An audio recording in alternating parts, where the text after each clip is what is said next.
Dodger Stadium, Los Angeles, California, the final day of the 1993 Major League Baseball season, and this matters. Matt Williams in the clubhouse. Guess what he's watching? The Atlanta Braves. For the San Francisco Giants, it comes down to this final day. The Atlanta Braves, Terry Pendleton, the veteran, coming through again today. That RBI base hit gave them a 2-0 lead. The Atlanta Braves still playing, and they lead the Colorado Rockies. Attention of a 1993 Western Division race still not effed.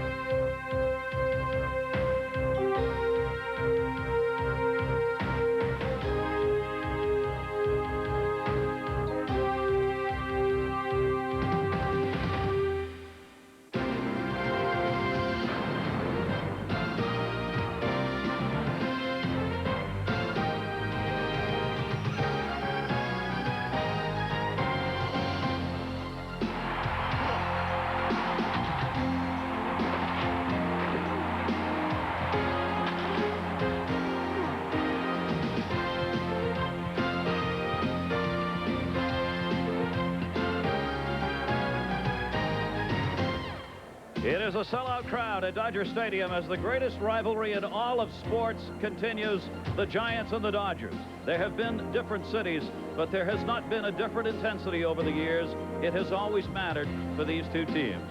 Hello, everybody. I'm Gary Thorne, and welcome. ESPN delighted to be part of this great game today, the 1,912th time the Giants play the Dodgers. Talk about intensity, Tommy Lasorda. The rivalry was so thick, so intense. We didn't like them, and they didn't like us. Love all Angels, but hate all Giants. The only thing in my mind at the time was to hit the ball hard, that's all. And the home run was the furthest thing from my mind.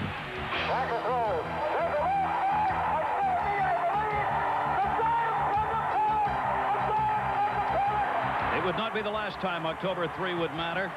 This time, a bases-loaded walk. Stan Williams to Jim Davenport. The Giants had beaten the Dodgers again. 1982, same date, Joe Morgan, a 3-run homer. One more time, Giants over the Dodgers. For those of you who may have missed it, it's October 3 again. That was Joe Morgan then. This is Joe Morgan now. He has been there. He's had the feelings. Joe, for the San Francisco Giants, what are their players feeling right now? Well, the players are all nervous. You have to be nervous, but that's good. But you have to be able to channel that nervous energy into your performance today. Let me tell you something. If you're 21 years old and you're starting the biggest game of the season for your ball club, how about the nerves, Solomon Torres? Well, he's still too young to know about being nervous in this big game. But Dusty Baker tried to curb that last night. He took him out to dinner, took him to a Cuban restaurant, tried to get him relaxed. And when I went into the clubhouse today, he was as relaxed as I've ever seen him. Now, the Atlanta game's still going on. We, of course, will keep you posted on that. But the outcome on that, if Atlanta wins it, then the Giants are playing to get to a playoff game tomorrow. If Atlanta loses, then, of course, the Giants are playing for the division title. What's the impact on how the Giants approach this game, depending on the Atlanta outcome? Well, I think it makes a big difference, Gary. If the Atlanta Braves lose, I think the Giants have to play to win from the first pitch. Be aggressive. Let it all hang out. Just go out to win, score runs. If the Atlanta Braves win, then you have to make it a 9-inning ball game. You have to play it like it's going to be a 9-inning ball game and that you're not really playing to lose. All right. Well, that's what's in front of us for this afternoon, so just settle back, relax, and let's see what happens in this 1993 season here at Dodger Stadium. It'll be a 90-plus day again, and a guy who played a number of games here in this kind of weather and others. He used to wear the Dodger uniform. Now he is the skipper, Dusty Baker, the San Francisco Giants. You see the numbers they have posted this season. A tremendous offensive attack led by Barry Bonds, and he is red hot right now. He's going to get back Robbie Thompson. September 24, that was the pitch that caught him and broke the cheekbone. He has not played since a week ago Friday. For the San Francisco Giants, he is in there. Their lineup, Darren Lewis leads it off in center field. Robbie Thompson's back at second base. He is red hot. Will Clark, first base, will bat third. Matt Williams Third base in the cleanup hole. Barry Bonds, the MVP, probably in left field. Dave Martinez in right field, left-handed hitter. Royce Clayton, the shortstop, will follow him. Kurt Manwaring, great arm behind the plate. And Solomon Torres, a 21-year-old rookie, will be starting. Kind of ironic as baseball's great theater continues. You've got this guy on the other side. This is an 11-year veteran of professional baseball at the major league level, and that is Kevin Gross. Well, Kevin Gross is a guy that can pitch a great ball game. He pitched a no-hitter on the final day of the season a couple of years ago. He has a good fastball and a good slider, but his out pitch is really his curveball. But he can get a little erratic at times and be a little wild. So I think the Giants will have to be aggressive but patient.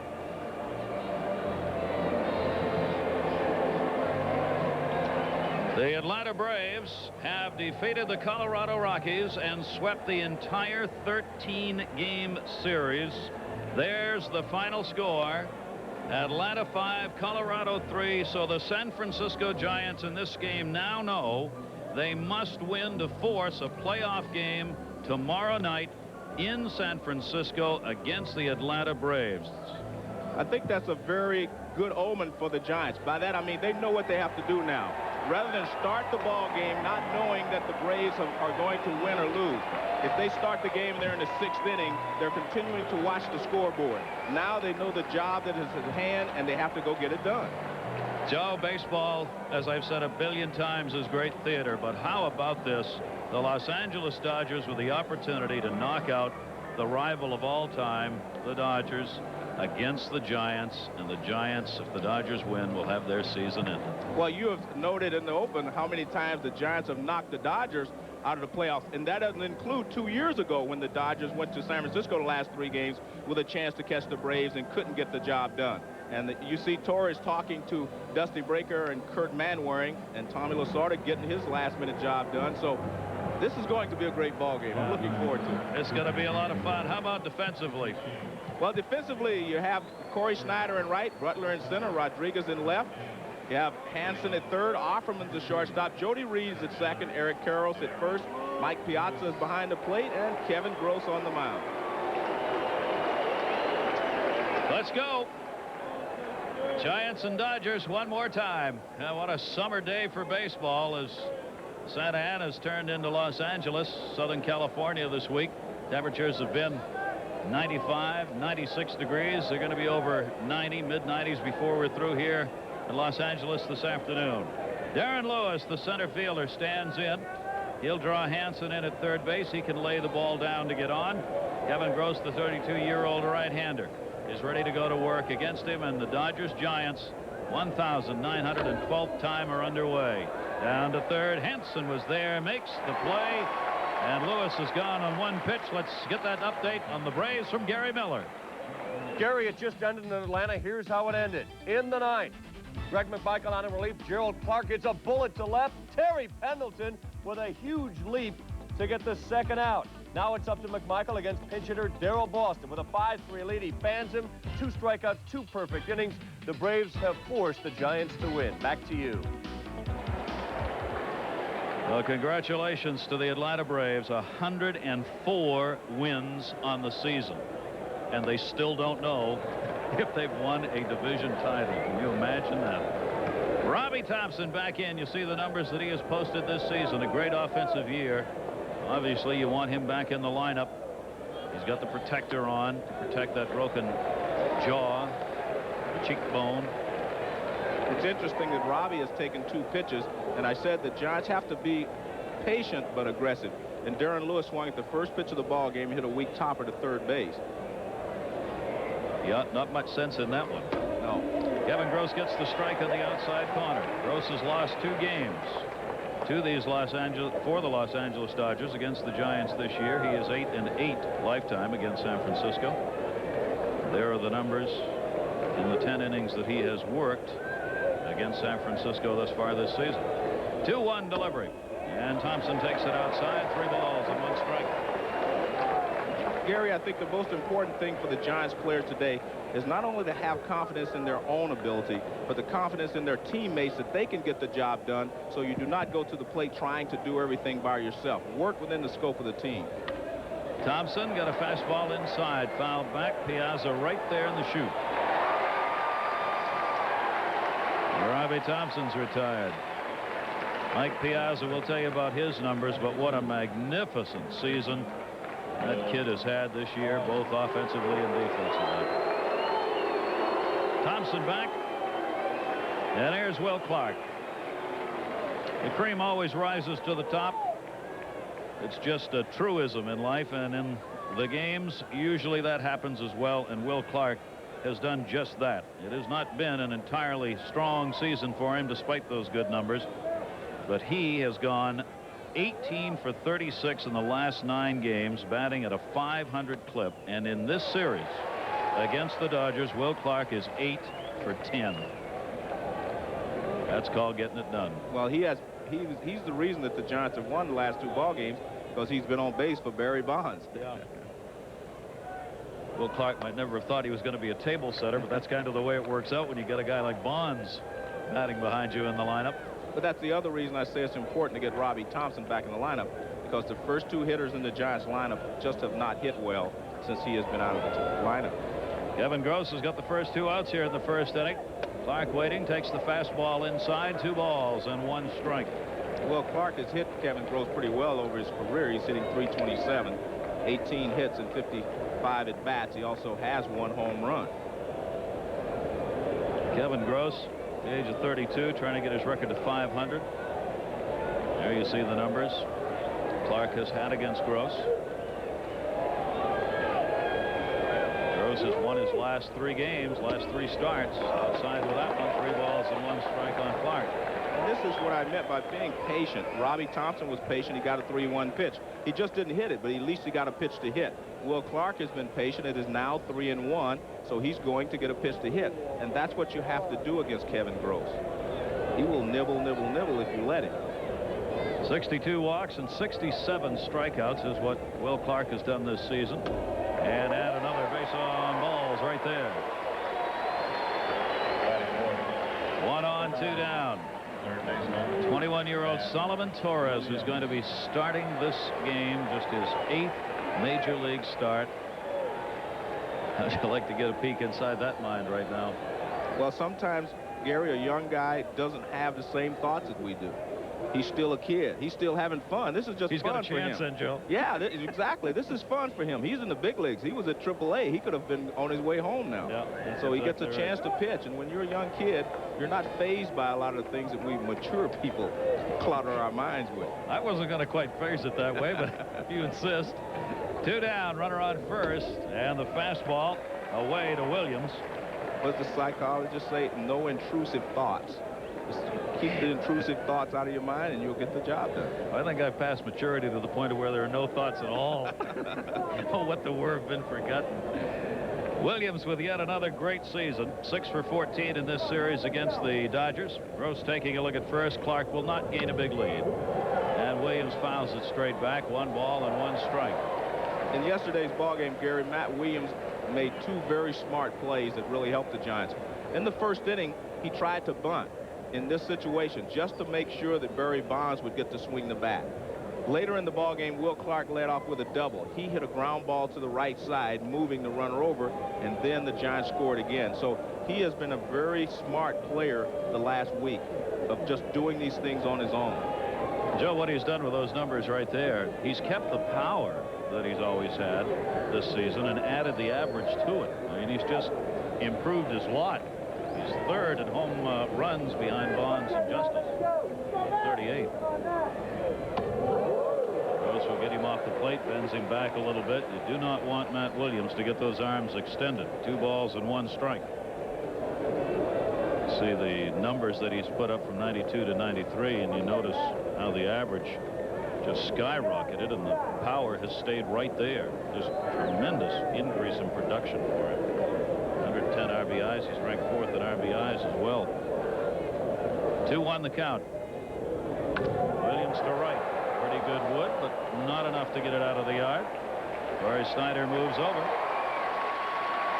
Williams is retired. Will Clark, the walk is left on, and when we come back, Torres will be heaving it. Los Angeles Dodgers, they have split the season thus far with the Giants. 6-6, just the way it should be for this deciding game. Starting lineup. Lasorda will have it look like this against the Giants. Brett Butler leads it off in center field. Jose Offerman, the shortstop switch hitter, batting second. At third base, Dave Hansen, left-handed hitter. His young star, Mike Piazza, batting cleanup. The rookie last year, Eric Karros, at first base.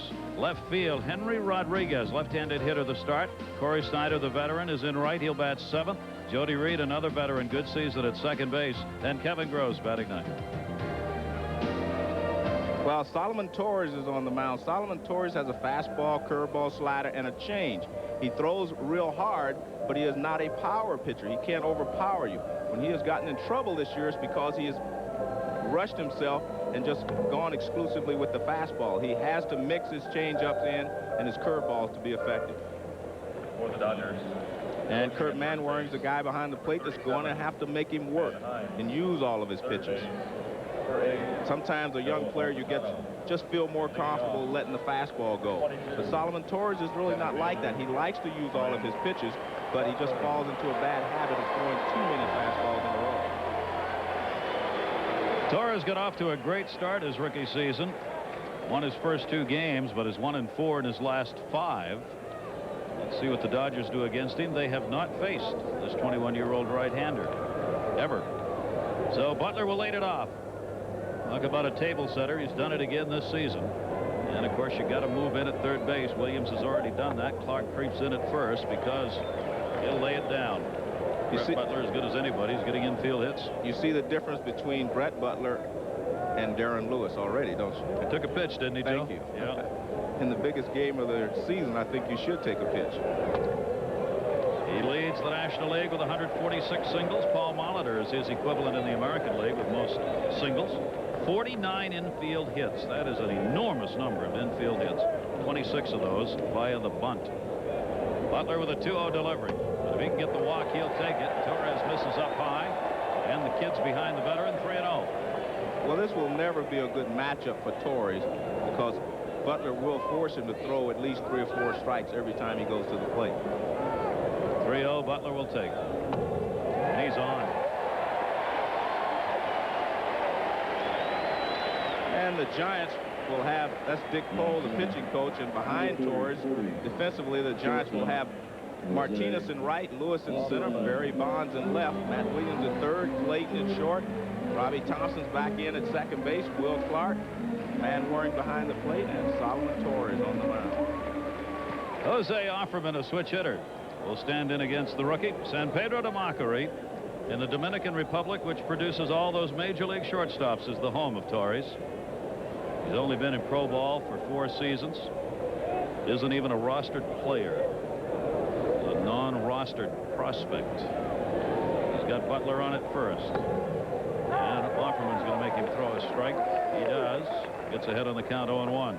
Butler has been on in the first inning in each of the 3 previous ball games, and every time they have tried a hit and run. They try to get the count in their favor and try a hit and run. It's been successful 1 out of 3. He lined into a double play once. He hit a single to center field yesterday. Butler 8th in the league in stolen bases. He can run. Clark holds him in the bag. Butler will try and get Torres to throw over as often as possible. Butler also wants to do a little smoothing out of the lead area. Butler is really not a stolen base artist, as we call him, simply because he gets thrown out too much. He has been caught 19 times this year, and he has not been taking off as much in this series. Plus, Kurt Manwaring leads the National League in percentage of runners being thrown out trying to steal. And Offerman lays it down. Torres looks at second, decides against it. Smart play. Sacrifice. Take the out. Take the out. Butler got a good jump. Torres looked down to second, but was going to make sure. So credit Offerman as he gets Butler down to second base with 1 away. Offerman this season, 25 sacrifice hits. Yowzer. That's a stack of sacrifices. Well, when Butler gets on base as often as he does, and he doesn't steal as much anymore, you have to get him to second base some kind of way. So they bunt with him a lot. Now the RBI opportunity for Dave Hansen. Hansen, one of the 2 question marks Tommy Lasorda had today. prior to the game about who he was going to put in the lineup for this game. Question at third, and also the question in the outfield at left. Played by Robbie Thompson over to Will Clark. Hansen goes after the first pitch. Second out. Butler's on at third with 2 down. On every pitch, you talk about some churning in the inner sanctums of the body. Dusty Baker's going to age about 50 years today, win or lose. As a manager, you sit on the bench, you're right, you're going to age more than the players. The players can do something about it. They feel like, hey, I'm in the ball game, and you just think and play the game. But when you have to sit around and watch, it can be very agonizing. He knows Atlanta has won. Technically, right now, Atlanta leads San Francisco by a half game. Mike Piazza with Butler at third and 2 down, and the pitch is away. And we welcome the Atlanta Braves, their fans, and the Braves themselves, who are waiting right now at Fulton County Stadium in Atlanta to see what happens, whether or not they've got to head west, play in the playoff game tomorrow night at San Francisco. And if that happens, you'll see it right here on ESPN tomorrow night. 2 down. Torres gets the outside corner. Piazza is the guy that the Giants really hate to face in this type of a situation. He leads the Dodgers with 108 runs batted in and also 33 home runs. And normally you pick a guy and say, I'm not going to let this guy beat me. And that's what you have to stick with. But they're going to try to get him out here in the first inning. Look at those rookie numbers, will you? He's batting .324 with runners in scoring position. It's going to come down a couple of points right there. Martinez hauls it in. And Piazza is retired. So the 21-year-old rookie gets through the first. No score after 1. National League with 123 runs batted in. 7 of those came on Friday night in front of Bobby Thompson, who kidded Willie Mays about it. I cut a needle Willie. I said, Willie, you know, I've never seen anything like this performance tonight. Willie, did you win as many games single-handedly as this guy has done this year? And of course I have. You know, I put my arm around him, and you know when I was saying it, but it's still the same old Willie Mays. What else would he say? But I don't see this guy, Barry, today, how anybody's ever done what he's done. And I guess the only one who would argue with him about that is that guy, Willie Mays himself. Well, I grew up in the Bay Area, and I've seen Willie do some of these things. Yes, yes, indeed. Boy, that's some history right there. Peter McGowan on the right of your screen, next to the man who hit the shot heard around the world, Bobby Thompson. McGowan, owner of the Giants, who decided Barry Bonds was worth it. And right now, there's nobody arguing about whether or not he was or wasn't. There are the numbers for Bonds, and you see all the league-leading stats that he has put up. Takes on Kevin Gross, who he's had some trouble with. 250 in his career with a couple of home runs off Gross. Bonds has struggled against the Dodgers. He's gone 4 for 30 coming into the series, but in this series, 3 for 4, 2 home runs and 7 RBIs. Fouls it off. He had not driven in a run against the Dodgers the entire season until Friday night when he hit the 2 home runs and the double to drive in 7 runs. The Dodgers have pitched him about as well as you can pitch a hitter. They have not made any mistakes against him the entire season. There are the numbers he has against Kevin Gross. Bonds is probably going to win the RBI crown. He was 4 ahead of Justice coming into the day. No, David had 1 RBI today on the home run. 0-2 delivery to him. Check swing. He went. First strikeout for Gross. I said at the beginning he will throw the slider and the fastball to set up the curveball. And with 2 strikes, he throws Bonds a curveball that breaks down and out of the strike zone. Barry tries to hold up, but just too late.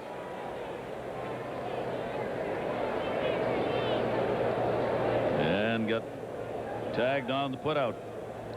So Bonds is retired, 1 away here in the 2nd inning of a scoreless game. Reading Bonds' lips there, he said that was so slow. He said he's throwing slow and not throwing anything. You still got to hit him. That's what Kevin Gross has said. Hey, I got you. Dave Martinez. Numbers for Martinez on the season, making the start in right field. in this game for the San Francisco Giants. 103 wins, 58 losses. They have won their last 3. They get back into this Western Division race, winning 14 of their last 16 games. A roller coaster ending to this season that Atlanta and San Francisco put on, and then over the last week and a half, where they have just battled each other night after night. Gross with a 1-1 count and 1 down. Fastball's there, 1-2. Gary, it's unfortunate that there has to be a loser in the Western Division because both of these teams have shown a lot of character and played very well. The Braves coming from 10 back, and then the Giants, after losing that lead, falling 3 back and to come back to tie. So they've both shown a lot of character. Amazing stuff. Gross misses outside, 2-2. We're talking about David Justice, the RBI. Barry Bonds is going to win it. Justice had the 1 RBI in his home run to date. David's got 40 home runs, but Bonds has got 46. He'll win that. He'll win the RBI crown as well. Not win the batting title, but he gave it a shot. Well, I tell you what, let's wait on that, Gary, because if there's a tie, all those statistics do count. Towards short, Offerman can't get it. So if there is a tie and Justice drives in more runs than Barry tomorrow, he can't catch him in the RBI race. Yep, you're right. When you take it into the game, 163. Yeah, exactly. Yeah, that's right. It will matter. Those statistics do count. Well, this is what it's about. Atlanta won their game today over the Colorado Rockies, 5-3. San Francisco's got to win to force the playoff game tomorrow night in San Francisco. Atlanta's waiting back at Fulton County Stadium to see whether or not they make the trip. That game will be right here on ESPN. The playoff game, if there is one tomorrow, 10:30 Eastern, 7:30 Pacific time for game 163 if necessary. 1 down. Martinez with a base hit on it first, and Royce Clayton takes the pitch for a strike. Kevin Gross has a pretty good move to first base, but he does tuck a lot when he comes to the plate. So you do get an opportunity to run on him if you choose to do so, and we'll see if the Giants do try to run. Martinez increasing his lead over there. 6 stolen bases for Dave Martinez this season, been caught 3 times. He's going, hit and runs on, perfectly executed. Base hit by Clayton. Martinez didn't realize it and stops at second base. A perfectly executed hit and run, but Martinez ends up at second instead of third. Well, we see the first mistake of the ball game. If it's a hit and run, you should look in anyway about the time the ball is to arrive at the plate.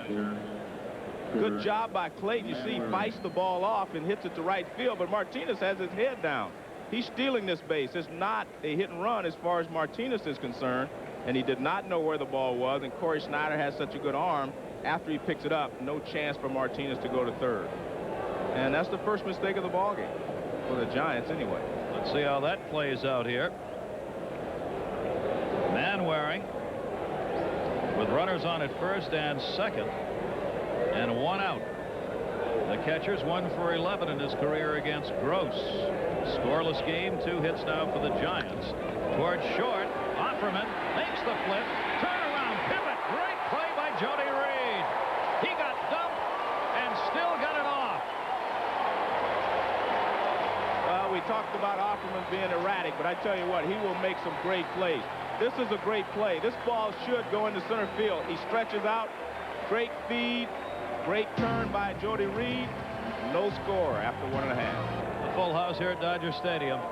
This is the kind of baseball you get when the going gets tough. It's called Major League double play, Joe Morgan. This is a Major League double play. The catch was unbelievable. Now the feed, that's perfect. He was so close to Reed, he couldn't really throw it hard, so he gave him a perfect feed, and Reed turned it over at first base. So, both pitchers work out of early inning jams. Giants leave 1 on in scoring position in that inning. Dodgers did the same in the first, but Butler was left stranded at third. Eric Karros, Rodriguez, and Snyder will be due up for the Dodgers against Torres.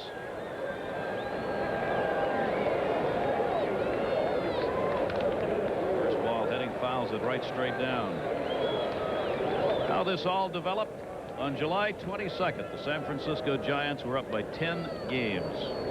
On September 1, They were up by 3.5. By the time September 10 rolled around, the Atlanta Braves had come back to tie for first. On September 17, Dusty Baker's team was out 4 games. They had an 8-game losing streak, their longest of the season. On October 1, they had battled back to tie Atlanta, and they have stayed that way this weekend as these teams have continued to win, one on the East, one on the West, game after game, one watching the other, one watching the scoreboard, waiting to see. What a great finish.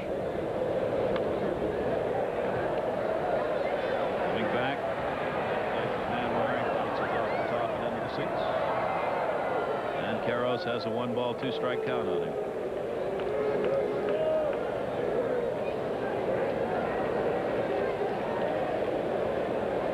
Dusty Baker, his ball club looked like they were going to run away with it after the 8-game losing streak. The last 16 games, everything's up, especially the offensive numbers. That 14-2 mark to create this final game of the season that matters. 1-2 breaking ball, bounces away. Karros watching it go by. 2 balls and 2 strikes. Gary, Dusty Baker's the reason that this team was able to bounce back, plus the attitude of the Will Clarks, the Robbie Thompsons, the Matt Williams, and of course the Barry Bonds. But Dusty Baker never got down on his team during that 8-game losing streak. He never panicked. He said, "We'll be back." They are. And your team is basically an extension of the manager. If the manager panics, you're going to panic. If he does not panic, you usually have a tendency to maintain your cool. But this is the time of the year when the Braves are sitting in the clubhouse now saying, "We blew that game to the Mets when we were winning 2-0 with 2 outs in the 9th. If we'd have won that, we would have already won this thing." The Giants are sitting here saying, "We blew a game to the Marlins with about a month ago when we were up 2-0 in the 8th inning." So this is the time of the year you start to look back at games in April, May, June, July, and August, and you say, "Hey, we should have won that game." You don't want to do a whole lot of that or you'll drive yourself crazy. Well, I think the Braves are going to do it because they've got a couple hours now to sit around and think about it. 3 balls, 2 strikes.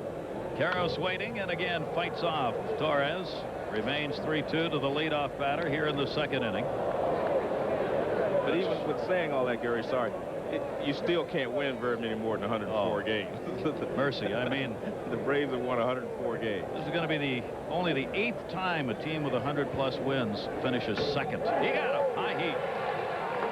Torres gets his first strikeout. Batting 6, number 26. Not a lot of applause at Atlanta's Fulton County Stadium for that, but welcome. That's a live shot.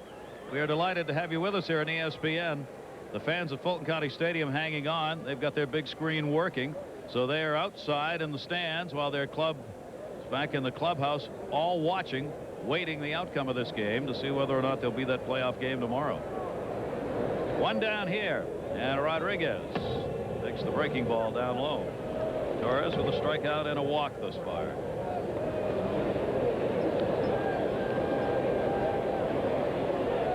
Snyder will wait on deck. Henry Rodriguez. Left center field not deep. High sky. Lewis shading the eyes. Will get some help. Bonds came over from left. Not sure Lewis, the center fielder, had that. Bonds called him off when he realized it. 2 down. Not only is Bonds a great offensive player, he's a great defensive player. He always seems to be there when Lewis needs some help, and he always takes a back seat when he doesn't need it. He's always there to back him up.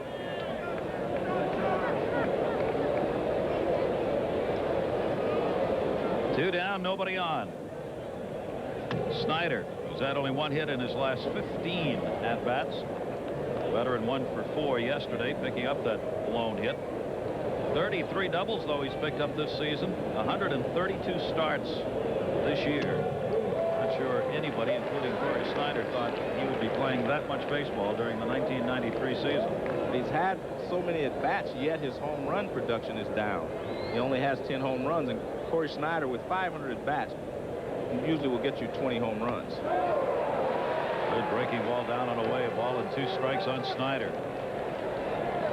Torres only .216 for the opposition against him in the 7 starts he's made. Left-handers hitting .154. 1-2. Snyder down to third. Williams along the line. That's a base hit, literally. Snyder's on right off the bag as Williams waited for it behind third base, and it never got there. Batting 8. Well, Matt Williams plays Corey Snyder so deep because he is a power hitter that he can't get to the ball before it does hit the bag. And once it hits the bag, of course, Snyder runs pretty well, so he's going to be able to beat it out. So Corey Snyder on with the first hit for the Dodgers in the game. Let's take a look at it now. Watch, hits right on the bag, bounces in the air, but Matt cannot do anything with it after that interlude. So Snyder's on at first. Scoreless game in the bottom of the 2nd inning. Jody Reed, who has been red hot, finishing the season on a tear at the plate for Reed. Jody Reed's a high fastball hitter. He hits the high pitch well, and what you have to do is concentrate on keeping the ball down. 328 over the last 23 games for Jody Reed. 318 for the months of September and October. 2 down here. Outfield shallow on him. Reed towards short. Clayton over. Force at second. Got him. Robbie Thompson coming across the bag. Royce Clayton got it to him. 1 hit, 1 left on. No score. No score here as we go to the top of the 3rd inning. Atlanta won their game today against the Colorado Rockies, sweeping the entire season series. So they have the half-game lead over San Francisco. If the Giants win here, it will force the playoff game tomorrow to be played in San Francisco. And you will see it right here on ESPN tomorrow night at 10:30 Eastern, 7:30 Pacific. John Smoltz 15 and 11. Billy Swift 22 and 8 are the scheduled starters for that playoff game tomorrow night, if there is one. A Giant win will force it. We are delighted here at ESPN to be able to bring it to you if it's necessary. Tomorrow night, right here. This season, the Atlanta Braves took the season series 7-6 against the Giants. Leading off the 3rd inning. Also won Giants. 4 of the 7 that were played in San Francisco. Pitcher Solomon Torres. Solomon Torres will lead it off. The pitcher, 21 years old, who came up and won his first 2 starts against Florida and St. Louis.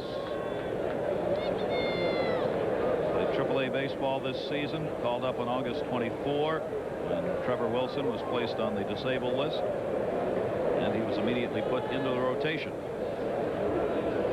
Throws pitches to him up high for a ball. The Giants tried to get another starting pitcher, namely Dennis Martinez, before the trading deadline expired, but everyone wanted Solomon Torres, and the Giants had decided they were not going to let him go. So that's one of the reasons that Dennis Martinez never made it to the Giants. This was before they asked waivers on him, and the Braves, of course, stopped him. And before he shook hands with all his teammates in the dugout and said, "See ya, it was nice to have played here and I'll be leaving," and then showed up the next day and was still playing. Dick Pohl, the pitching coach, one of the people he's working with, obviously. Solomon Torres, literally today. 2 balls, 1 strike.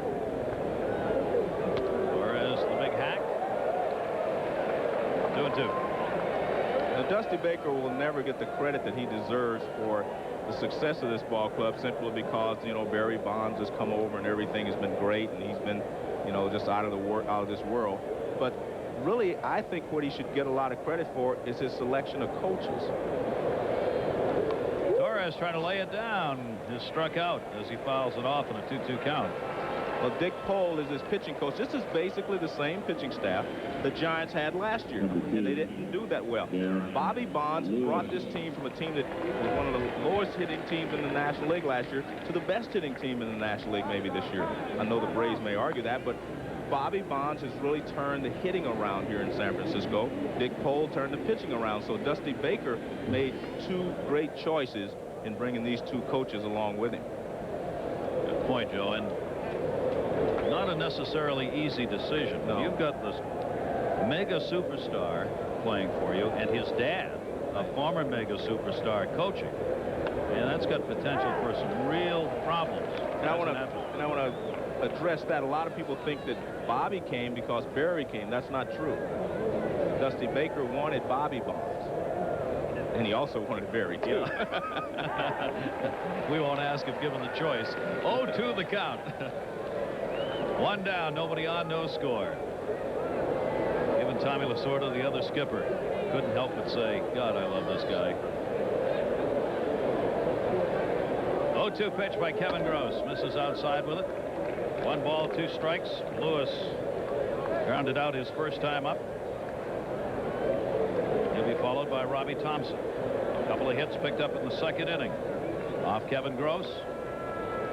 Got a big double play to get out of any problem there. Right off the end of the bat. Cue shot. Offerman.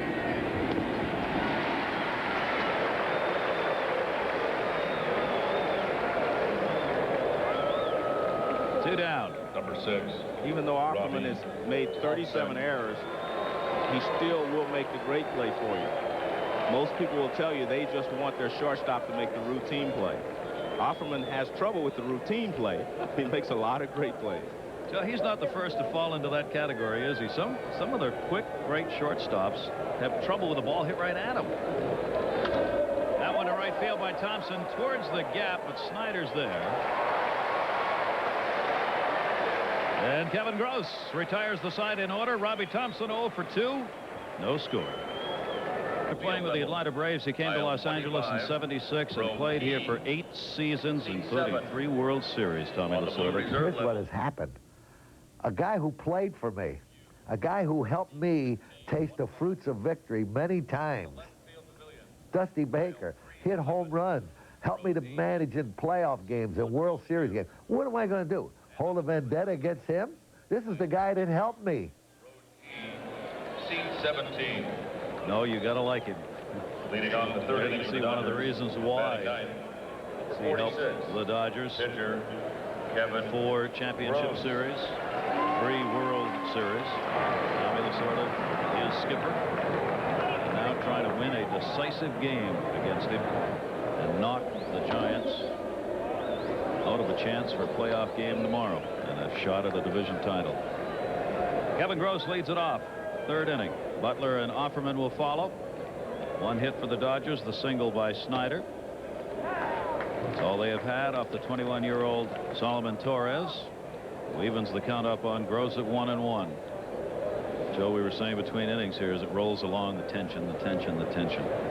Every out. Gross, base hit.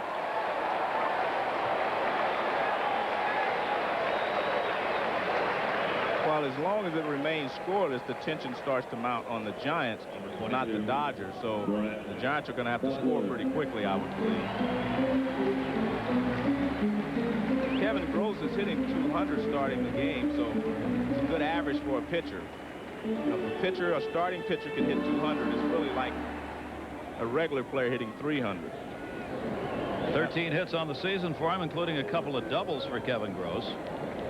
So he's on at first base, and now Butler, who reached with a walk in the first inning. Let's see how they play it here. In at third base is Williams. Will Clark holding the bag and charging. And he bunts it to third. Williams going to go to first. Clark got back to cover himself. Well, credit Butler with a sacrifice, his 14th of the year. He moves the pitcher, Kevin Gross, down to second base. 1 out.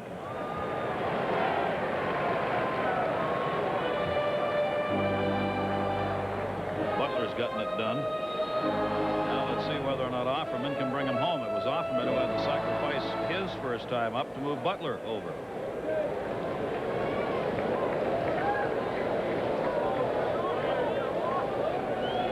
The outfield will not play deep on Offerman, and Gross at second base is not a speedy base runner. Just keep that in mind. There happens to be a base hit into the outfield here. Infield. Normal depth. Breaking ball in for a strike at the knees by Torres.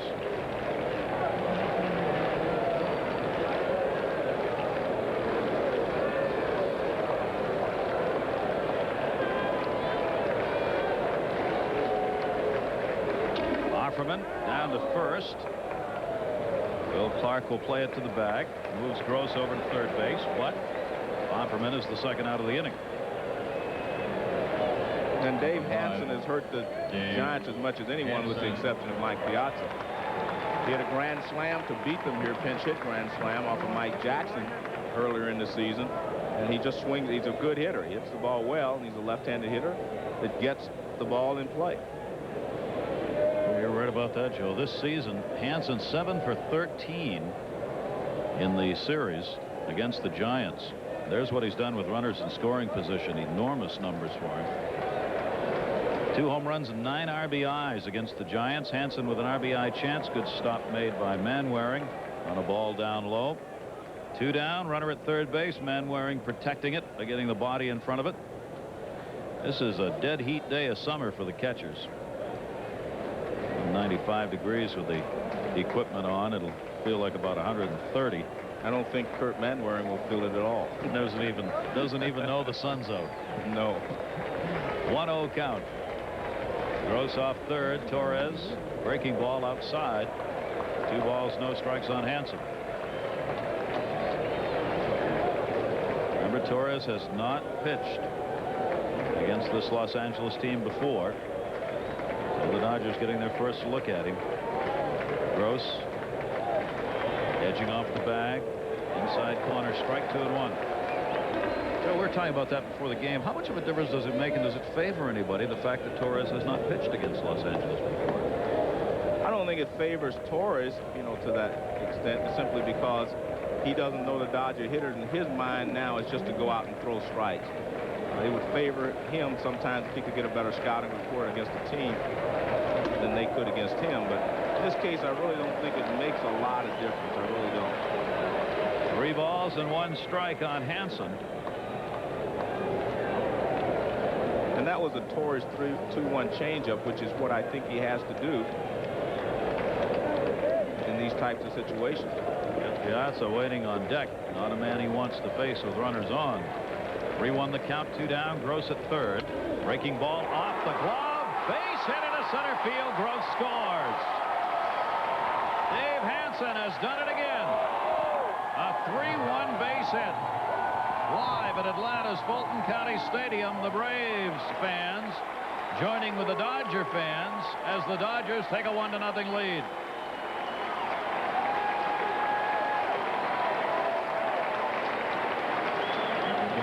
Well, they try to get the ball away. It's a fastball away.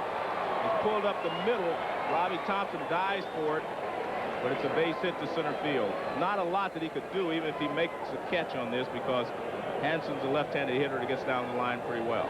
Joe, Hansen's got 30 RBIs on the season, and 1/3 of them, 10, have come against the Giants. Right.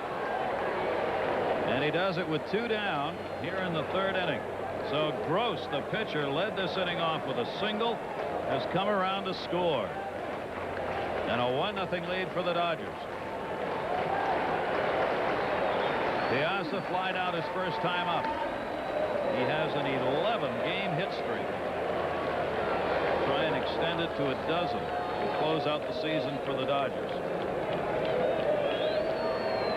He has been nothing short of phenomenal this year. Especially on this team that the Dodgers have, and that is they're not really that much of an offensive threat other than he and Carroll. 1-0 delivery to him. Torres stays way away. 2 balls and no strikes.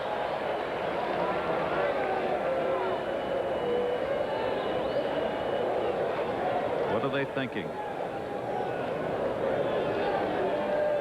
At this point for them, it is a game. Exactly. It's a 9-inning game. The Giants fell behind 4-0 on Friday night and came back. 2-0 to Piazza. Stayed with a breaking ball. Slider missing down low. 3 balls and no strikes. 2 down. Hansen on at first. Major decisions will be made, obviously, in this ball game about, do you make a move on the kid early? The slightest problem, do you hang with him? 3-0. Piazza taking 3-1. Well, first of all, there's no hanging with anybody today. Normally a baseball player's mentality is if you don't do well today, we'll get them tomorrow. Well, you've run out of tomorrow. So today is win. There's nothing else involved. No personalities, nothing. You have to win. 3-1 count. Piazza is on. Torres gives up his second walk. 2 on and 2 down. The moment you feel that Torres is losing control of this game, he has to go. I mean, you can't say, well, I'll give him 1 more hit or I'll give him 2 more or whatever. The moment you feel like he is losing control, you've got to pull him. So obviously they do not feel like he's losing control. Gonna wait a minute here. There's no one warming up in the Giants bullpen. Just watching the game. I must admit, I find that strange. Yep, I do too. In a game that has as much meaning as this, someone has to be throwing at all times if I'm the manager. Just get up and start throwing. I don't care who it is. Everybody throw. Yeah, everybody throw. 2 on, 2 down. 1 run in for the Dodgers. Drilled by Eric Karros, gap left center field. It's going to fall in. Making the turn, Hansen, he'll score. Over to third, Piazza. A stand-up double. Eric Karros. 2-0 Dodgers.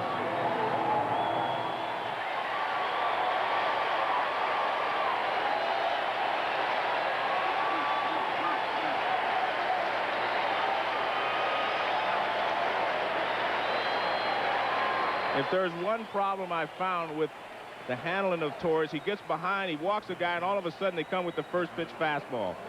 Right there, and Karros finds the gap in left center field.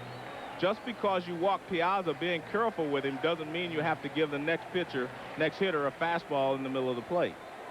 27 doubles for Eric Karros as he stands on second base. He has driven in 71 runs this season, and the bullpen is active now. The intentional pass is going to be surrendered here to Rodriguez as Sanderson will warm up in the pen. They walk Rodriguez with first base open, and Snyder waits on deck. A big rally here for the Dodgers as Tommy Lasorda's team got the leadoff single by Kevin Gross, and then with 2 down, Hansen an RBI single, the walk to Piazza, and Eric Karros delivering the RBI double. 2-0. There is ball 4. Third walk, first intentional off Solomon Torres, and Baker's on his way out. Well, first of all, he has to give the guys in the bullpen time to warm up. Now no one is ready, so he's definitely not going to make a change at this time. So he just wanted to buy some time for himself and the pitchers in the bullpen. We will keep reminding you that Atlanta, of course, won their game against Colorado, so the Giants must win to force the playoff game tomorrow night. If the Dodgers win this game, Atlanta wins the title for the 3rd consecutive season. If the Giants win, Atlanta comes to San Francisco for tomorrow night's playoff game. Snyder. Well, this is probably the key batter, maybe of this entire ball game right here. If Corey Snyder is able to plate 2 runs, it's going to make it very difficult for the Giants to come back. If Torres can get out of this jam with only 2 runs scoring, the Giants are still in pretty good shape. Bases loaded, 2 down. The Dodgers leading 2-0. Torres to Snyder. It's the outside corner strike. Piazza at third at the walk. Karros picked up the double. He's at second, and Rodriguez, the intentional pass, is at first. Snyder's 2 for 8 with the bases loaded this season. 5 RBIs when the sacks have been full. The rookie right-hander to him. Check swing. Wanted it checked, but he did not go around a ball and a strike. Jim Quick working the plate. Tom Hallion at first. Steve Ripley at second. Crawford is at third.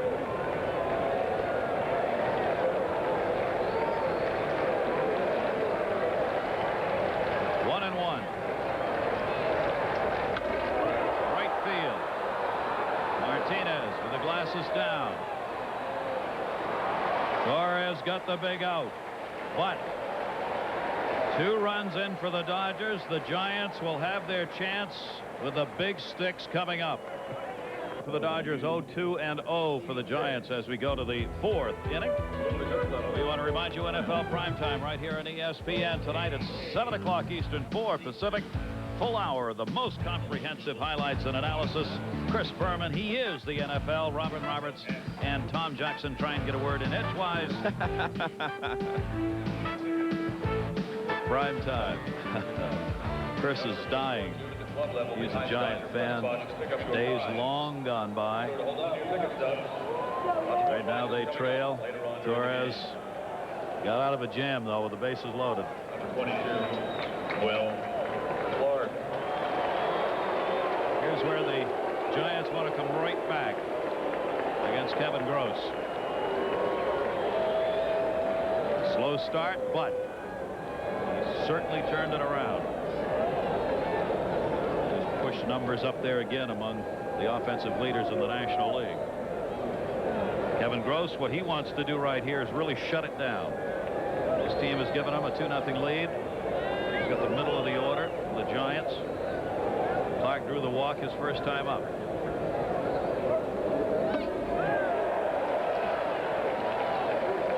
Came at him.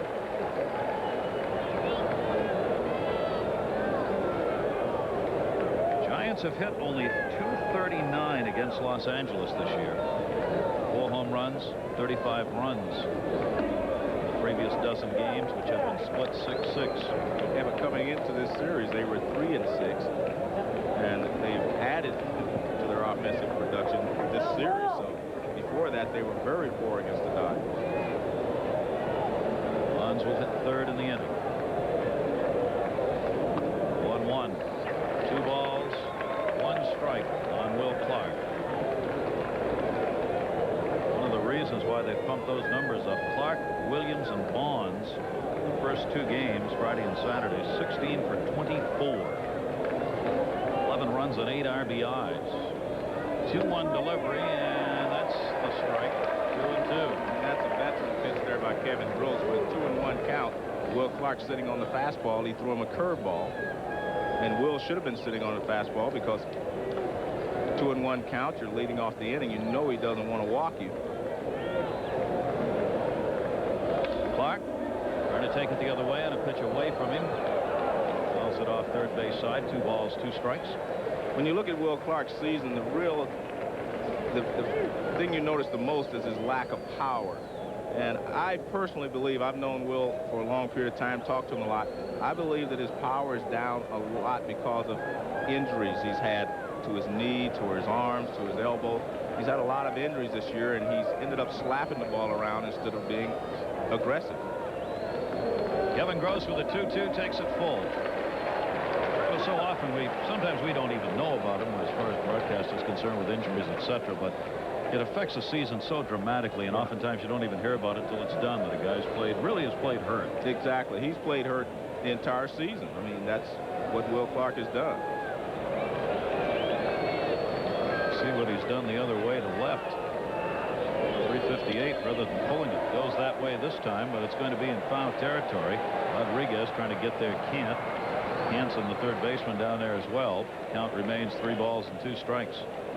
Has his average gone up the other way because of the fact he's slapping the ball? Yeah, because he's going the other way more now than before, and obviously there are holes over there that, you know, that are there because he basically has been a left center to all the way around to the right field line type of hitter. I mean, he will go to left field for a base hit occasionally, but now teams play him to left field. If you look out in the outfield now, they're shading him to left field. The left fielder's playing almost straightaway left, and Butler in center field's toward left center field. There you see the alignment they have. And in the past, the center fielder was on the right field side of second base. 3-2 again by Gross. He struck him out. Off-speed pitch. I mean, Gross isn't into the game. He gave it a little yes as he turned around to face center field. Well, this is a big pitch for Kevin Gross. If he walks Will Clark, he's in trouble. But he throws the curveball, and he throws it for a strike. Now, Will Clark thought the ball was high, but, I mean, it's all a matter of opinion. That doesn't look high to me, but in the National League sometimes this year you don't know what is high. That looked like a very good pitch from Kevin Gross. And he fooled him on the speed of it. Gross has 3 strikeouts and 1 walk. Williams flied out to right field his first time up. The Dodgers with a 2-0 lead, 2 runs in the 3rd inning. RBIs from Hansen and Karros. And Kevin Gross gets the strike. Gross has been hit pretty hard this season. 285 opposition batting average against him, and it's gone both ways. Lefties 282, right-handers 288. 0-1 pitch. Williams just slugs it out to right field. He's got the dying Quayle base hit. Snyder comes in to get it. Goes off the end of the bat so much the ball died before it ever got out there to Snyder. 1 on, 1 down. Here's why you got him. Barry Bonds has had such a wonderful season that you can never count him out in a situation like this. If he has an opportunity to deal with this ball game, he will. I tell you that. Look at it. He leads the league with 123 runs batted in, but that's only half the story, because 43 times he's been intentionally walked, which took opportunities to drive in runs away from him, and he still leads the league in runs batted in. He's been an awesome figure. Plus, he walked 126 times, and a lot of those were intentional. 1 down, 1 on, 3 hits now for the Giants. Williams at first. Bonds to first. Great stop. Karros goes to short, off the bag. He held it. He had his foot on the bag. Jose Offerman. And out comes Dusty Baker. A big call at second base made by Steve Ripley, as Karros' throw was towards center field, but Ripley was in perfect position watching the feet on the bag. Let's take a look at it. Bonds hits the ball hard in the hole. Nice diving stop by Karros. Now he gets up, fires to second. His throw is high. It looks like Offerman held the bag, but you can't really tell. It looks like he holds the bag. I can't tell from there. Another look. I still do not want to make the call. And so we can't, in my opinion, you can't criticize the umpire, because I saw it 3 times and I still don't know whether he held the bag or not. And Ripley was in perfect position. Right. He was right at the angle where he could see. Not a big argument by Dusty Baker, but one that's got to be made. Big play, 2 down. I mean, it appeared that he did hold the bag, but you know, you can't tell just by the replay there. Like he dragged his foot across the bag and came back down on the other side of it. Bonds is on at first. Dave Martinez with 2 down. Dodgers up 2-0. Bonds trying to build a pretty decent lead over there to do just that. Well, Bonds has 29 stolen bases. He needs 1 more to join the 30-30 club again, which is, it's not as exclusive as it was before. A lot of players are doing it now, but it's still a milestone, and I'm sure you'd like to get that, but he also wants to get himself in the scoring position, because his team is 2 runs down. That one missed down low. Ball 1 on Dave Martinez, who had a single his first time up. Only 1 left on thus far by the Giants. That came in that 2nd inning. The Dodgers, there are 2 runs in the 3rd to take the 2-0 lead. Dodgers into this game having lost 4 in a row. They try and end their season at 500. The Dodgers do. They are 80-81. Last year, finished 35 games out. They lost 99 games last year. The Dodgers have improved, but nowhere near enough in this division to be in it. Foul back, 1 ball, 1 strike. Gary, Bobby Bonds has the most 30-30 season. He had 5. Howard Johnson had the 2nd most. He has 3. And Barry Bonds has 2. Ronnie Gant, Willie Mays, both with 2. I'm not sure how Gant ended up this year. We know he hit 30 home runs or more, but he was short some stolen bases the last time I looked. Sammy Sosa, the White Sox, added to that group this season. 1 ball, 1 strike. Kevin Gross, full house here at Dodger Stadium. Bonds runs, grounded towards second. The run actually helped. Offerman had gone over to cover the bag with Bonds running, and the ball came right to him. Just stepped on the bag for the force play.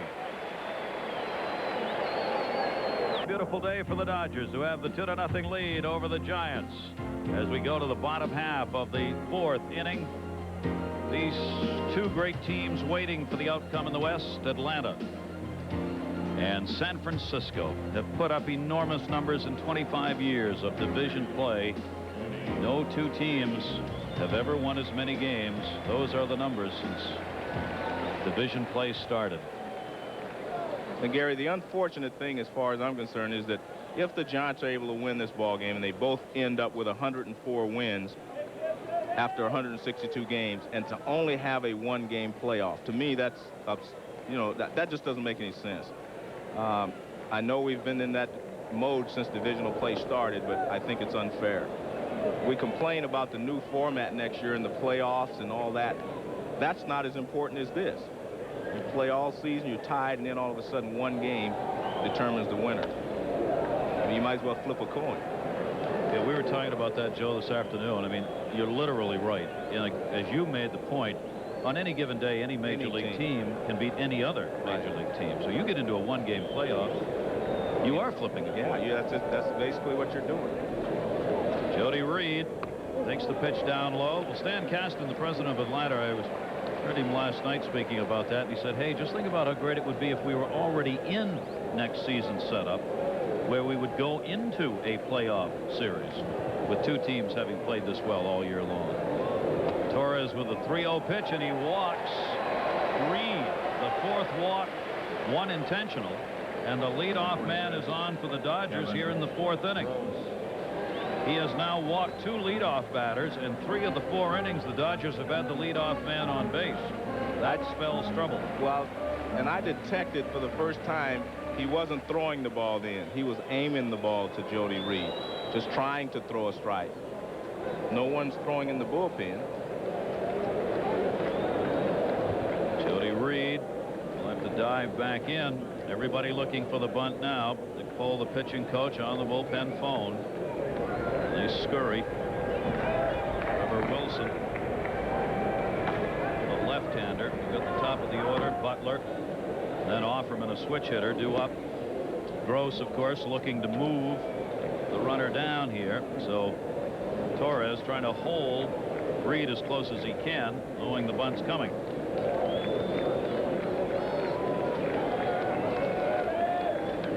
Williams way in at 3rd. Gross shows maybe a play at 2nd. Torres thought about it, gave it the 1-hop step, said no. Sacrifice picked up by Gross. Reed goes down to 2nd base with 1 away.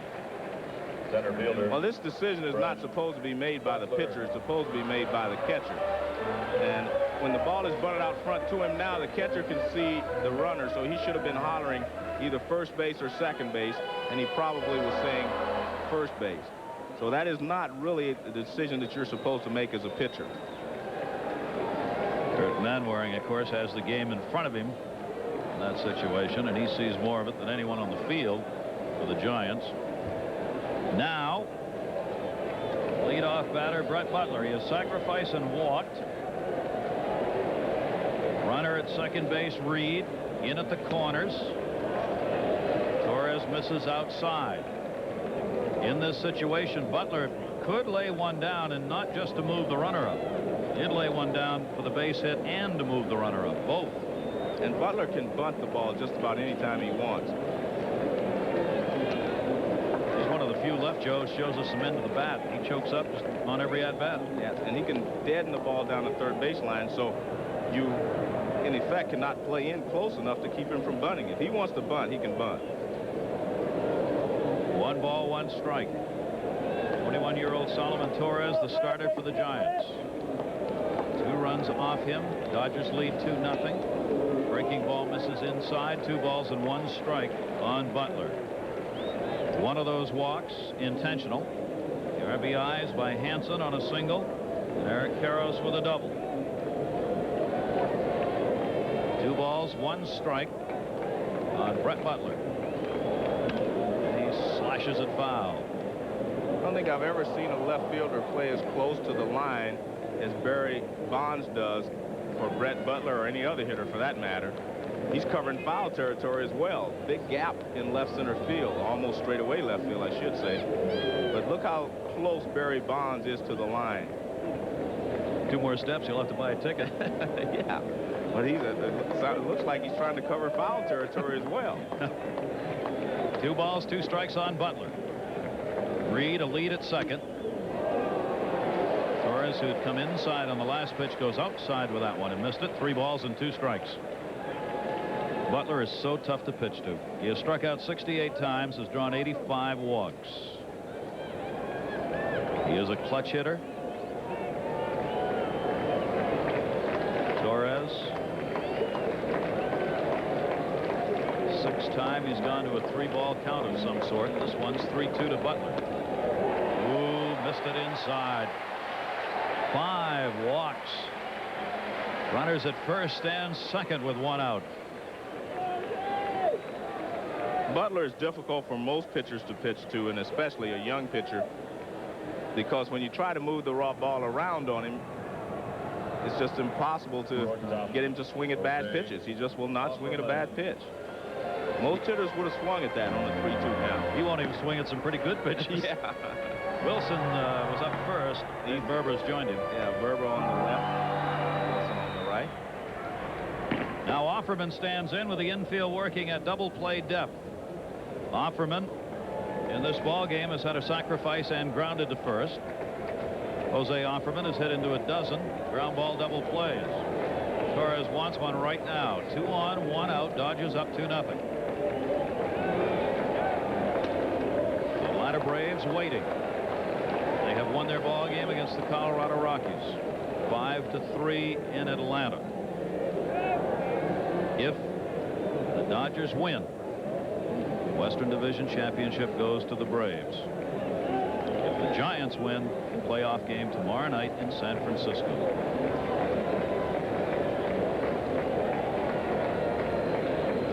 Jose Offerman, the 1-0.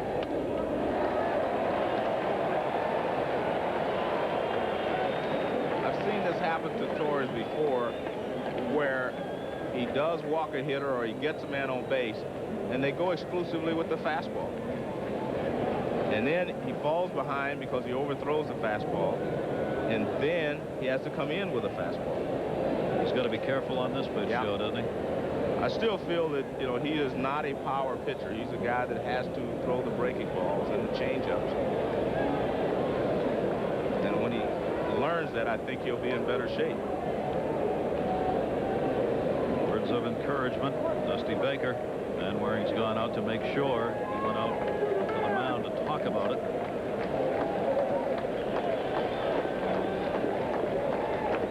Count. Not even close. Jody Reed led the inning off with a walk.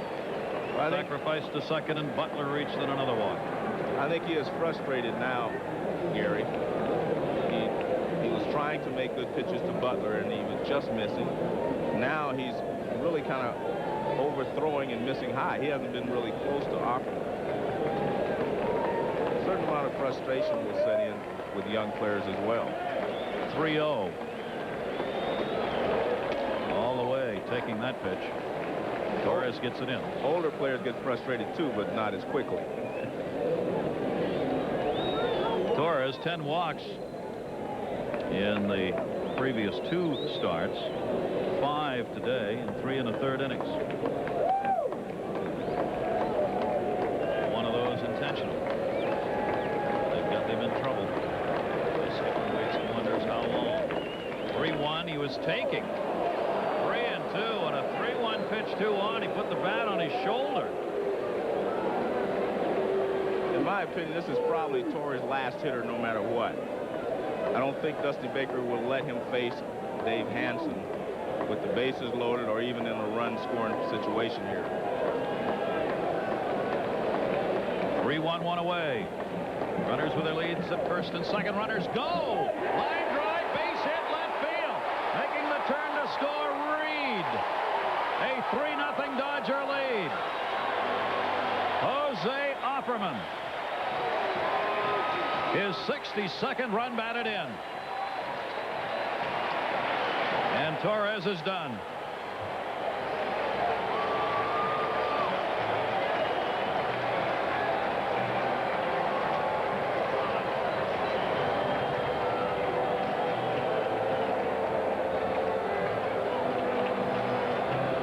off the end of the bat, and the 21-year-old rookie, Solomon Torres, leaves on this base hit to left field. Dodgers now have a 3-0 lead. Torres is gone, and Trevor Wilson on the mound for the Giants. Trevor Wilson was one of their starters this year, Gary, that went down with an injury. He went on a disabled list a couple of times, and he has been back about 3 weeks now, and he has been just, used in relief since that time. But he was one of their starters that did so well at the beginning of the season. Let's go back to, the situations that we have here today, and that is, Dusty leaving Torres out there in this situation and not having anyone warm up. Dusty has shown a lot of confidence in his players over the year, and, that works. Most of the time you say, well, we'll just bounce back tomorrow. But we're past that point now. I think you're at the time where, you do not want to panic during the season, and they didn't panic in the 8-game losing streak. But truthfully, you panic today. Today is panic time because there is no tomorrow. And I think you have to go ahead and you have to use all of your players. As they say, you fire all of your bullets. You don't want any left in the chamber when the game is over. That's right. There's nowhere else to shoot them, right? Yeah. One down. Tim Wallach is the pinch hitter for Dave Hansen with 2 on and 1 away. I'm also surprised that Tommy Lasorda is pinch hitting Tim Wallach for Dave Hansen. Dave Hansen is swinging the bat well for the Dodgers, and Wallach has not swung the bat well. Plus, Trevor Wilson's only going to be in there for this inning because he's the 3rd hitter this inning, and they're going to pinch hit for him, and you're going to lose Hansen's bat for the remainder of the game. Runners go, hit and run on. Wallach to right field. Martinez has got a double play. Back to the second baseman, Thompson, on to Clark, and that will take care of the inning. So with Wallach up, they had the runners going. No chance for Offerman to get back to first. Dodgers up. For the Dodgers, it's been Hansen, Offerman, and Karros, the 3 RBIs to give them the 3-0 lead over the Giants. I want to remind you here on ESPN, the Vantage Championship Senior. And Wallach stays in at third base as he came on to pinch hit for Hansen, who had been there at third. Gary, the Giants are very lucky that they're only 3 runs behind in this ballgame. I mean, they really are. The Dodgers have had numerous opportunities to put this game away. They had the bases loaded with a base hit would have done that. Last inning, they could have scored more than 1 run. So the Giants have to consider themselves lucky, and it's still a long way to go. So, and the one thing about the Giants in this situation, they will bounce back. If the Dodgers would have fallen behind early, I don't think they would have bounced back because there's really not that much for them to play for other than professional pride. Well, I couldn't agree more with you, Joe. This is far from over. In a day where it's all or nothing for the Giants. 3-0 lead as we go to the top half of the 5th inning. Clayton, Manwaring, and the pitcher, Trevor Wilson, due up. Well, Robbie's showing a little of that anxiety. He's not going to have any fingernails when it's some iodine on the end of those. Kevin Gross gets the strike in. I'll tell you a guy who's going to make a difference in this game is the guy on the mound here. Yeah. This is a veteran pitcher. I mean, Kevin Gross just wants to win. And he's not going to be rattled here. I mean, not only because it doesn't matter to his ball club how this ends, but a lot of personal pride for him in this game. Base hit. Clayton is 2 for 2 as he leads off the 5th inning with a single. Royce Clayton is on, and that is the first leadoff man to reach base in an inning for the Giants. Well, they have predicted stardom for Royce Clayton, and he hasn't been able to put it together in the past couple of years. This year he put it all together offensively and defensively, and he is going to be a star. He's going to be a big star in this league before it's over. I mean, he's driven in 70 runs from the 7th slot. That's showing you a lot. And he's on at first base. Royce Clayton on and wearing up. Kevin Gross breaking ball on the inside corner. 4 hits for the Giants in the game. Manwaring checking with Wendell Kim at third. Gross waits for the batter to step back in. Gross trying to wrap up the season by winning his final 4 starts. His first win against the Giants this year. If he can get it, runner goes. Hit and run fouled off by Manwaring as Clayton was off on the pitch. Well, we have a unique situation again, Gary. We have Trevor Wilson on deck and no one throwing in the bullpen. So that obviously means that Wilson will hit this situation. Well, I guess, again, it's only the 4th inning, well, top of the 5th. It is the top of the 5th. Yeah, well, like I said, maybe Dusty Baker has a different agenda, and he knows where he's going with this. 0-2 the count. Dodgers trying to end the Giants season. Towards that hole. Jody Reed diving. It's going to be an infield base hit. Gross did not get over there in a hurry, and I'm not sure it would have made any difference anyway. No, it would not have made any difference. That was a perfectly placed ground ball. And again, the Giants are getting some breaks here. And maybe this situation I can understand. Trevor Wilson hitting now to sacrifice the runners over. I can understand that. It's a nice attempt there again by Karros. He came up with the ball Barry Bonds hit. Jody Reed wisely does not try to throw the ball to first base. Manwaring clearly has Gross beat to first base. Leadoff single by Clayton, followed up by Manwaring's base hit that didn't get out of the infield. And now Trevor Wilson. His job is to move the 2 base runners up. Nobody out in the 5th inning. 3-0 lead for the Dodgers. Tim Wallach, who just came on to play at third base, directing traffic out there. Again, I can understand this scenario with him up. Hopefully he's going to sacrifice. He has 7 sacrifices in the year. Pitch is framed by Piazza. Does not get the call. Ball 1. They were playing it straight up that time. The question is whether you put the wheel on here if you're the Dodgers. Do you let Wallach stay back at third and try and get a play on the lead runner? I say you stay back and just take the out or make the play at third if you can. The one thing you do not want to do if you're in the lead is help the other team to catch up. 1-0. Outside corner strike. He was going to make Kevin Gross throw a strike.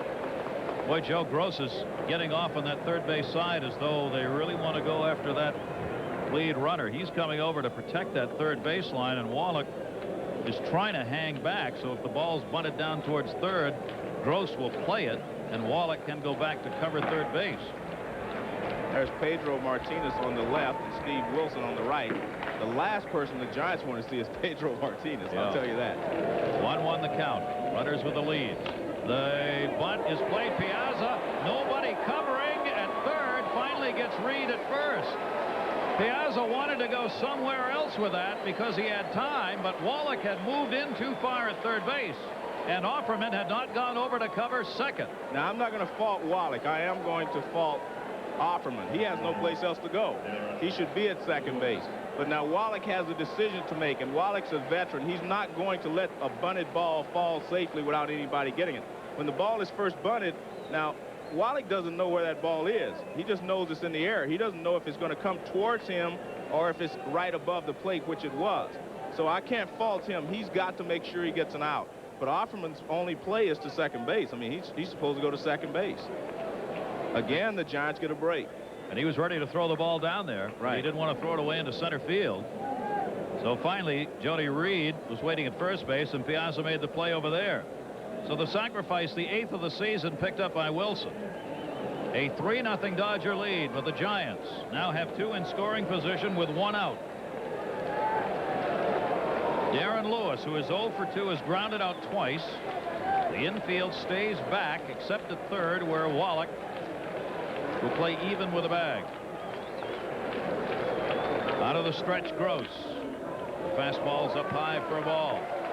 The Giants do not have many key situations left, but this is a key situation. They have to score a run here. Preferably 2, of course, if you're the Giants, but they have to score a run. You cannot let him out of this situation without scoring a run.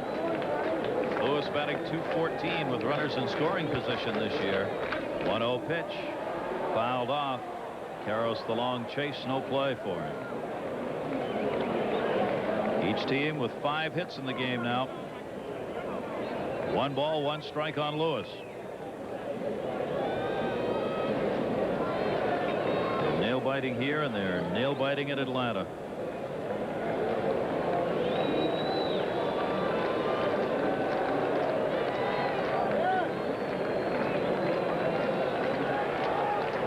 Clayton at third, Manwaring at second.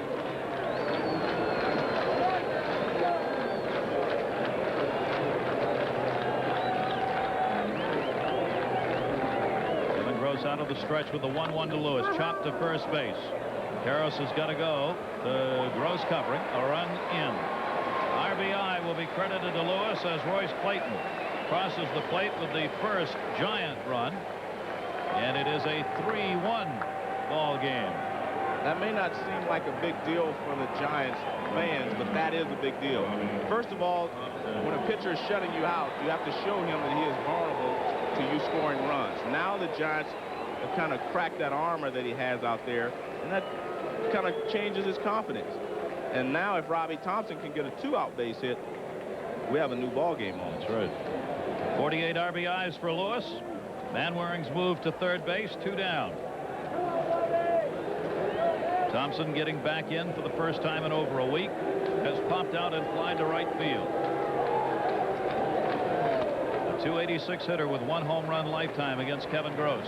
And this is where I said at the beginning that Robbie Thompson could make a difference, hitting at the top of the lineup, because Scarsoni has had 1 hit, which was a big hit, a home run, but he and Benjamin have not supplied any offense, and Robbie Thompson can do that. 9th best hitter in the league. 1-0 delivery to him by Gross to center field. Butler backing up. It's 395 to the wall out there, and that ball's not going to get there. Robbie Thompson, the fly ball out in the 5th inning, a run on a couple of hits with 1 left on. Giants are on the board, down by 2. Back here at Dodger Stadium, Gary Thorne and Joe Morgan with our special presentation on ESPN's Major League Baseball on this final day of the season. We will see the 3rd Giant pitcher.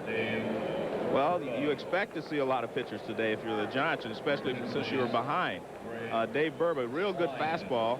He has pitched very well for the Giants.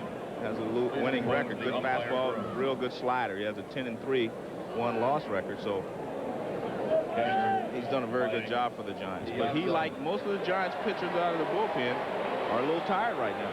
They've been pitching a lot the last week or so. In fact, pitching 4 and 5 days in a row. Piazza will lead it off. Karros and Rodriguez here in the 5th inning for Los Angeles. The Dodgers leading 3-1. First ball hitting. Right field near the 370 mark. Martinez. Goodbye. Home run.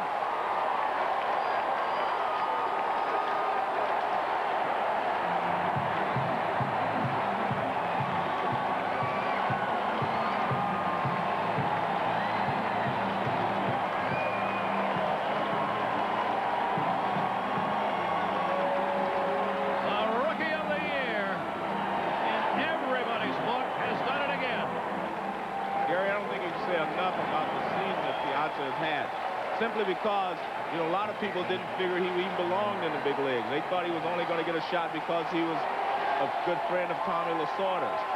But he has proven that he definitely belongs in the big leagues. And he has set a Dodger record. Mike Piazza with his 34th home run. Most home runs in a season by a Dodger owned by a rookie, as he passes Steve Garvey and Pedro Guerrero with his 34th home run of the year. And a 4-1 lead for the Dodgers on the first pitch by Dave Burba. Now he falls behind 3-0 to Eric Karros. Karros takes it inside. He walked him on 4 pitches. Piazza likes the ball out over the plate. And this fastball is out over the plate, and it's up. The ball is up and out over the plate, and he puts it up and out over the right field wall. You see Martinez gets back, gives it a try, but I don't believe he was close. He wasn't close to it. There's Tommy Lasorda. I think he knows he's on television today. It didn't matter whether he was a relative or not on that hit. Well, a lot of people said that he's the godfather of Piazza, but that's not true. It's his younger brother that Tommy is the godfather of. Close enough. Henry Rodriguez. What a season for that kid. I mean, it's just unbelievable. Number one, you're a catcher. I mean, there's so much more to do as a rookie when you're catching behind the plate, and then to put the offensive numbers up. It's very difficult for a catcher to come in and dominate in this league, simply because, as you mentioned, first and foremost, he has to be a catcher and handle the pitching staff. You get worn down catching every day as he has, and then to be able dominant hitter as well is a real plus. Rodriguez outside of third base, behind the bag. Tough play. Williams glasses down. Clayton to help. Fair territory. Royce Clayton, the shortstop, got the better angle on that. So Rodriguez retired. One away here in the fifth. Caro still on at first. Main zone, Billy Swift. Talking with him before the game. Says, I don't know how I'm going to watch this game. He's the one who scheduled a pitch if there's a playoff game tomorrow. Says, I just pray the opportunity is going to be there. Right now, it isn't. The Dodgers have a 4-1 lead. 22-game winner. That ball to get to right center by Snyder. Chased down Luis Martinez. Goodbye, Corey Snyder. A 2-run homer.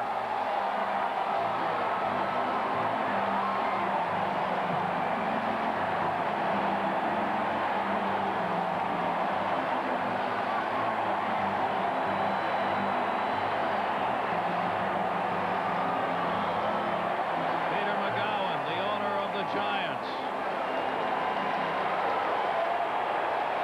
The 11th home run of the season for Corey Snyder, who came into this game 1 for his last 15.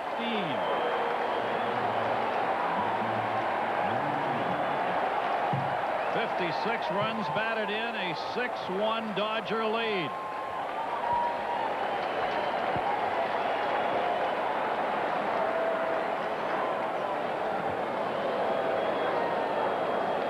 Reed. 6 runs on 7 hits. Burba's given up 2 home runs and a walk. Reed chases. 1 ball, 1 strike.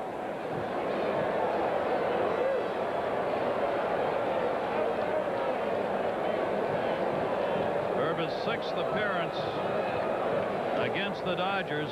He had given up 4 runs on 7 hits in 8 innings this year against them. For the rest of the Giants, well, they're still going to have to bounce back. They've bounced back this season. They got 1 more shot at bouncing back again in this final game. Clark. That'll retire Reed. 2 down in the 5th. Pitcher. For Snyder, this is another high fastball up and out over the plate from Burba. About the same spot as Piazza's fastball, and both of them were out. And you see Burba looking up, and he's disappointed. And there's Lasorda out of the dugout leading the cheers again. Hey, why not? Last game of the season, Dodgers Giants, 1,912th time that they've played. And the Dodgers right now are putting the big hurt on. 6-1. Solomon Torres, the starter, 3 1/3, 3 runs on 5 hits. Trevor Wilson got the double play against the man he faced, 0s over 2/3 of an inning. Burba on here in the 5th inning, already charged with 3 runs, a walk, and 2 home runs. As Piazza's picked up his 34th to extend his hit streak to 12. Snyder his 11th. 1 ball, 2 strike count on the man who's benefiting from this on the mound for the Dodgers, Kevin Gross. Dusty Baker's team must win to force the playoff game tomorrow against Atlanta.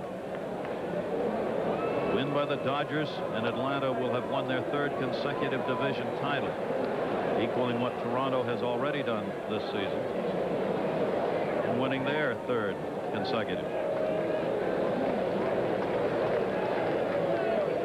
Gross takes the strike, but a big inning for the Los Angeles Dodgers as they get 3 runs on 2 hits, take a 6-1 lead. But again, for the Giants, the big pump in their order: Clark, Williams, and Bonds. When we come back, your stadium, Los Angeles up 6-1. Gary Thorne and Joe Morgan with you. Change in left field. Rodriguez is out. Mondesi is in. Mondesi will play in left. Joe was just telling me this kid can fly. He can really run. He ran a ball down in the gap yesterday, Gary, that no one thought he would get a chance to get to that ball. There's what the big swingers have done thus far in the game against Kevin Gross. Your attention, please. Gross has walked 1. He has struck out 3. For Burba, 2 home runs. In that last inning, he has now given up 14 home runs in 95 innings this season. First baseman, Will Clark. Well, the one thing the Giants have to think about here is you have 5 more at bats. You do not have to get them all back at once. You get 1 here, 2 there, 1 here, 2 there, and you're back in the ball game. You cannot go up and say we have to have a 5-run inning here in the 6th inning. You just have to make sure that you chip away. Will Clark walked and struck out. 320 hitter on the road, 249 at home this year. Takes the strike on the outside corner from Kevin Gross. At least we forget all that this man has contributed thus far in this game for the Dodgers and I guess for the Atlanta Braves. 0-1 delivery, breaking ball, waited on it, leads it off with a single. On to see up with it, leadoff man on in the 6th for the Giants. Now that's a start for the Giants, and he's been doing that this entire weekend, getting on base almost every at bat. Will Clark, you can see it's a breaking ball by the spin. He just waits on it and lines it to left field. He's always had the ability to go to left field, but now he does it just more often simply because he doesn't pull the ball nearly as much. He's not as aggressive as he was before. He's now 9 for 12 in this series. Clark's on at first base, 2nd inning in a row. The leadoff man has been on. It worked in the 5th as they got their first run against Kevin Gross. 6 hits for the Giants. Matt Williams single in the 4th. Takes the pitch down low, ball 1.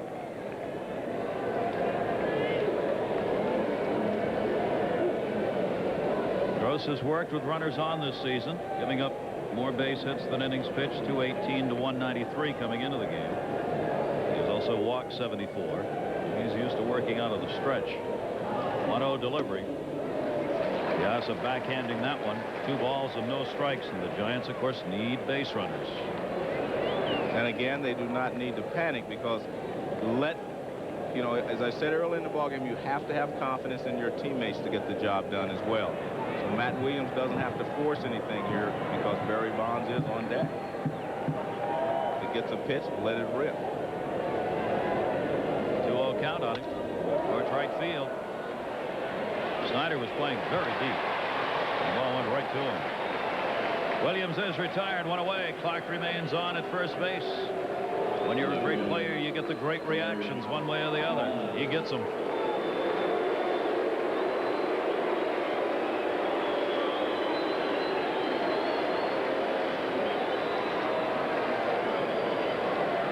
Has struck out and hit into a fielder's choice. There are a lot of people who have a lot of different opinions about Barry Bonds, but I tell you what, he is a great player.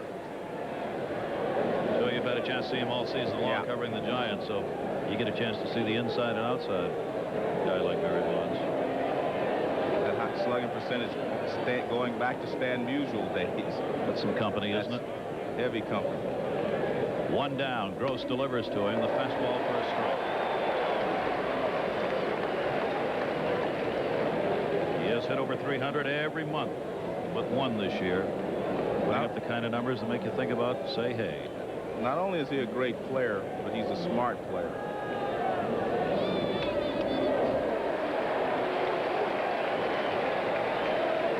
Oh, and 2.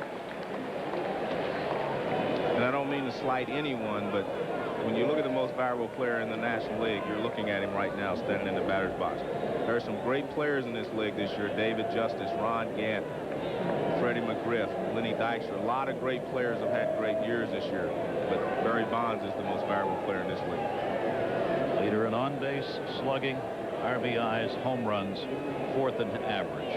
Throws it all the way to the screen. Making the turn, Will Clark. Piazza got back in a hurry. It's a long way back here at Dodger Stadium. As Kevin Gross ripped that one all the way back, no chance for anybody. Clark moves down to 2nd, so takes away the chance with a ground ball double play with 1 up. 1 ball, 2 strike count on Bonds. And I want to also continue my reasoning that I think he is the most valuable player in this league. Not only does he do it with the bat, he does it on the bases, and he's the best defensive left fielder in this league. So he is just a great player. I mean, it's that simple. And I've always thought he was a good player when I watched him in Pittsburgh, but to see him play at the level he's played this year tells you that he is a great player. 1 ball, 2 strike count.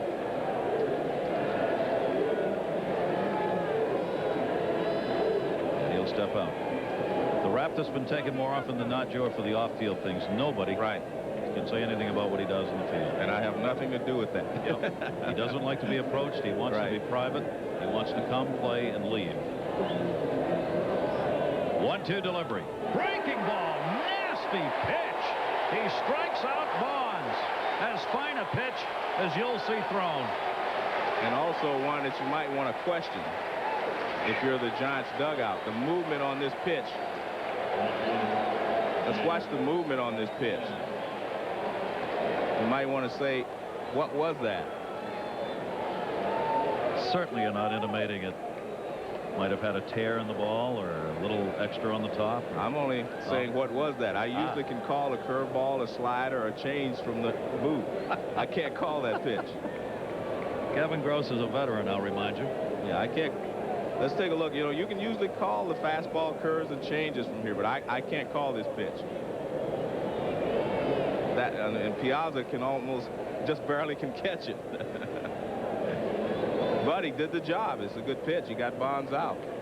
He has struck Bonds out twice. Kevin Gross has 4 Ks in the game, and now there are 2 down. Martinez with a single in 2 at-bats has Clark on at second base. The Dodgers lead 6-1 in the top of the 6th inning at Dodger Stadium. The Giants 53 wins on the road this year, 53-27, tied with Atlanta for the most road wins in the major leagues. Trying to win 1 more on the road. First base, Karros. Martinez is retired. Leadoff single by Clark goes Finotti is stranded. Kevin Gross continuing to write the story. A 6-1 Dodger lead. In certain situations. And he knows his players more than I do. And I know he feels comfortable with Billy Swift if there was going to be a game tomorrow or if there is going to be a game. Butler again fouls it off. Swift scheduled to go if there's a playoff game in San Francisco tomorrow night. Season ticket holders are given a chance to get their tickets yesterday and today until 5. Giant fans right now be acquiring tickets for a game that may or may not be played. I don't think there's a real long line right about now, Gary. You don't want to take a chance, though, Joe. You know that. 2 balls, 2 strikes. Verba's delivery, and he went. Home plate umpire Jim Quick makes the call. And Butler, who won't do that very often, is retired on the strikeout. Verba's got 2 Ks. This is a very important pitch for Butler because Butler's hitting 298, and you would like to hit 300. He goes too far, as you can see. And, I mean, from a personal standpoint, you always like to hit 300 if you get that close. And he came into the game hitting 298. He had no official at-bats until that point. So a base hit probably could have gotten him to 300. Only the 69th time Butler has struck out, and Jose Offerman. Offerman picked up an RBI single in the 4th inning. Giants trailing here 6-1. Their only run came in the 5th on the RBI ground ball by Darren Lewis, which brought home Royce Clayton, who led the inning off with a single. Los Angeles has responded with Hansen's RBI, an RBI double by Eric Karros. Offerman, who picked up his RBI single and 2 home runs. Piazza's 34th leading off the 5th, and Corey Snyder is 11th, a 2-run homer in that 5th inning, both off Verba. There's a 6-1 Dodger lead. Taken. Second walk given up by 27-year-old right-hander, and Offerman is on with 1 down in the 6th inning. Tim Wallach, third base.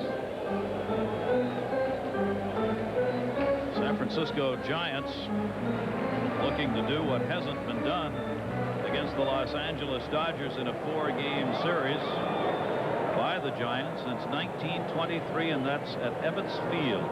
Last time a Giants team has swept a Dodger team at home. There'll be a conference at the mound here as Tim Wallach comes on to hit. Dick Cole comes out to have a word with Burba. Don't forget, coming up next on ESPN, it'll be, has been warming up and is ready in the bullpen. Tim Wallach has had one at bat, ended up hitting into a double play in the 4th inning when he came on to pinch hit. Dave Hansen has stayed in at third base. Burba misses inside to him. One down, runner on at first is Offerman.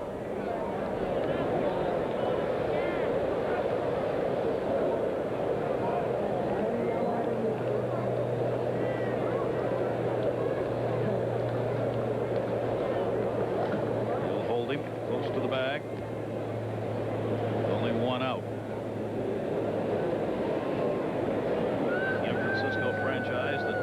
Dates all the way back to 1883. For the Dodger franchise, all the way back to 1890.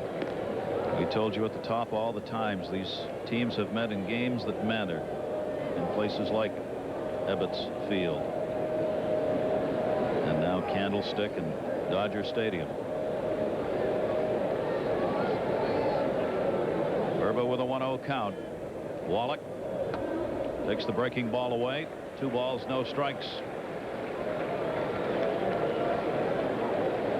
San Francisco, 3 league championship series. They beat Chicago in '89, lost to St. Louis in '87, and Pittsburgh in '71. Trying to make it back to a league championship series for the 4th time. The Giants have been to 16 World Series in their storied history, winning 5 of them. The last time,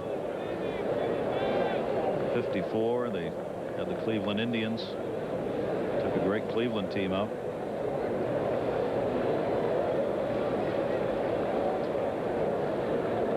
Delivery, foul back. 2 ball, 1 strike count on Wallach. Piazza waiting on deck for the Dodgers.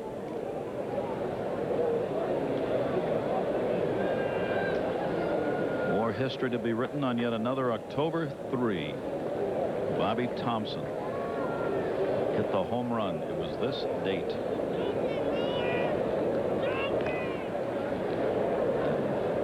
Have brought all the good luck charms they can. He is here. Famous shot heard around the world. Just to his right is Peter McGowan. That's his left, our right. That's Peter McGowan, managing general partner of the Giants.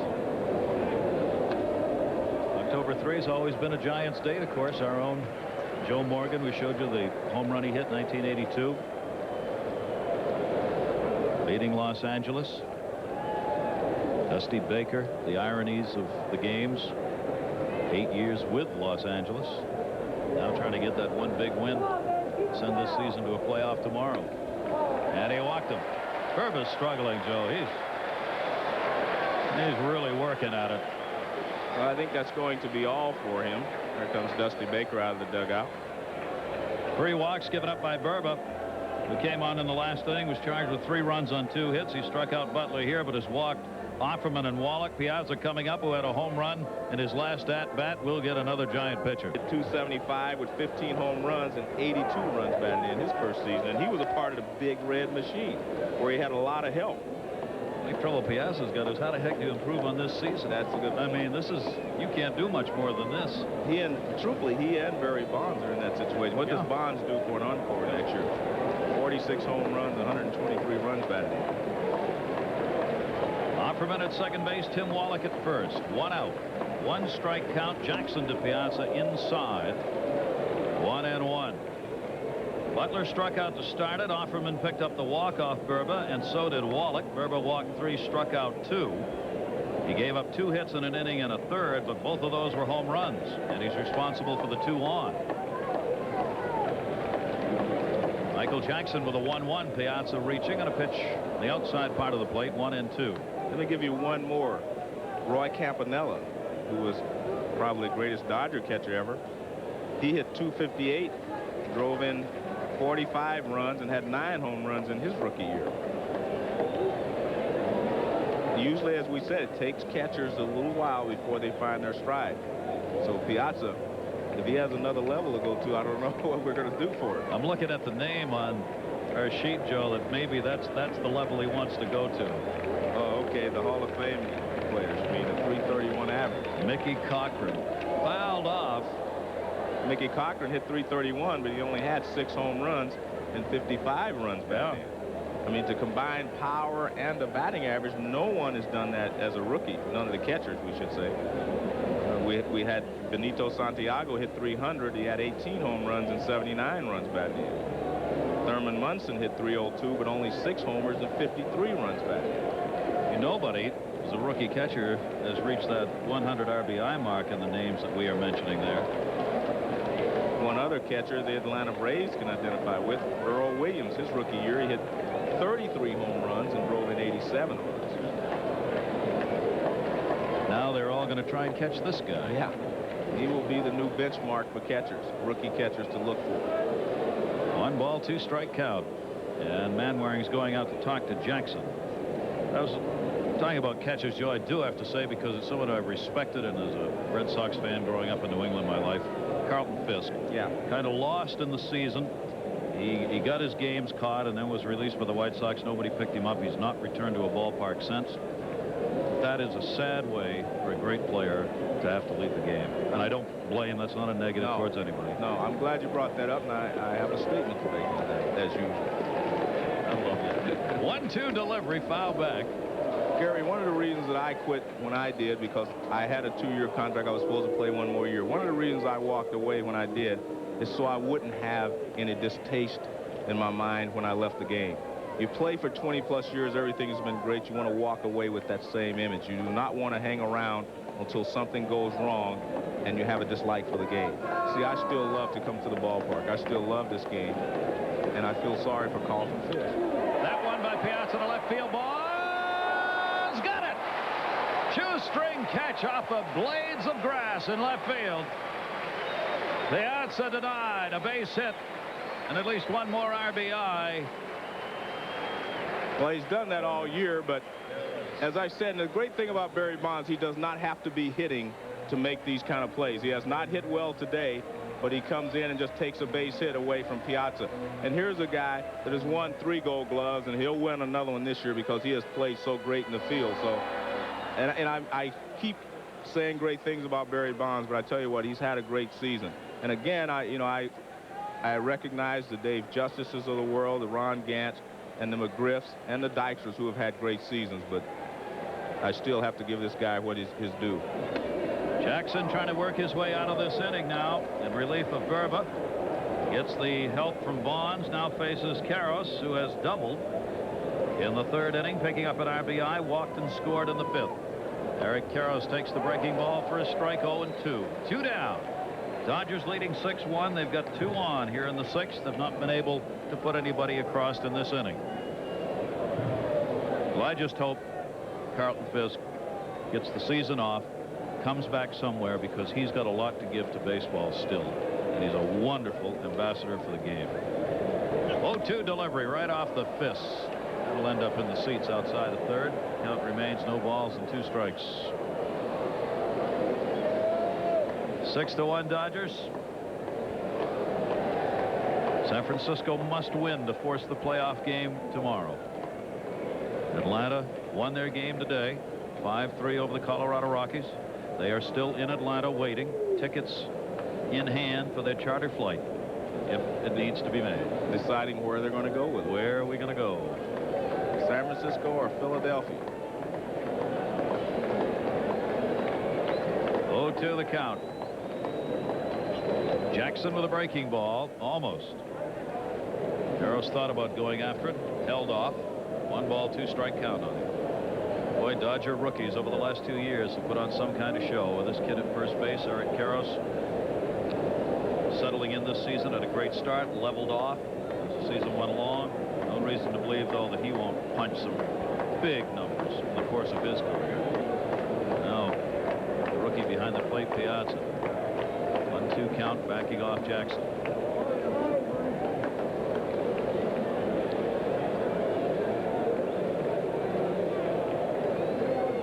Runners off first and second, 2 down, the 1-2 delivery. Chopped towards short. Off the glove of Clayton. Took a bad hop, hanging the turn Offerman. He will score. 7-1 Dodgers.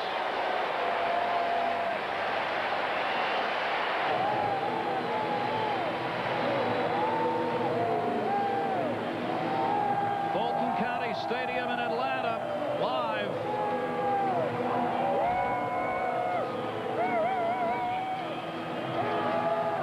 Gary, the Giants got some breaks in this game early. They did not capitalize on them. This is a break for the Dodgers, so finally the breaks go against you after a while. And this Clayton, I'm not so sure he couldn't have played that ball, to be perfectly honest with you. It did take a bad hop, but as an infielder, you have to be anticipating the ball jumping at you. And I don't think he was doing that on that particular play. But again, I mean, the Giants had a lot of breaks in this ball game early. Karros gets his second RBI of the day, 72 on the season. That should have been the third out. Instead, it's a base hit. 7-1. Runners at first and second still. And still 2 down.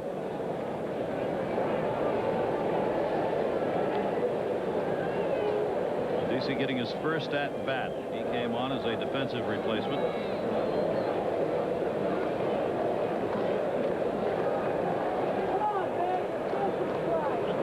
One delivery.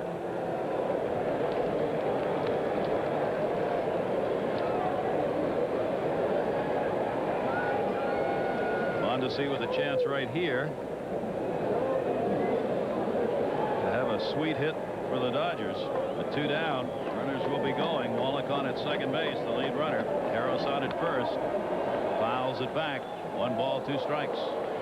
And Lasorda put Mondesi in early in this ball game for defense. I mean, he came in the 6th inning just for defense. So no one can accuse Tommy Lasorda of not trying to win this ball game. 7 runs on 8 hits for the Dodgers. 1 run, 6 hits for the Giants.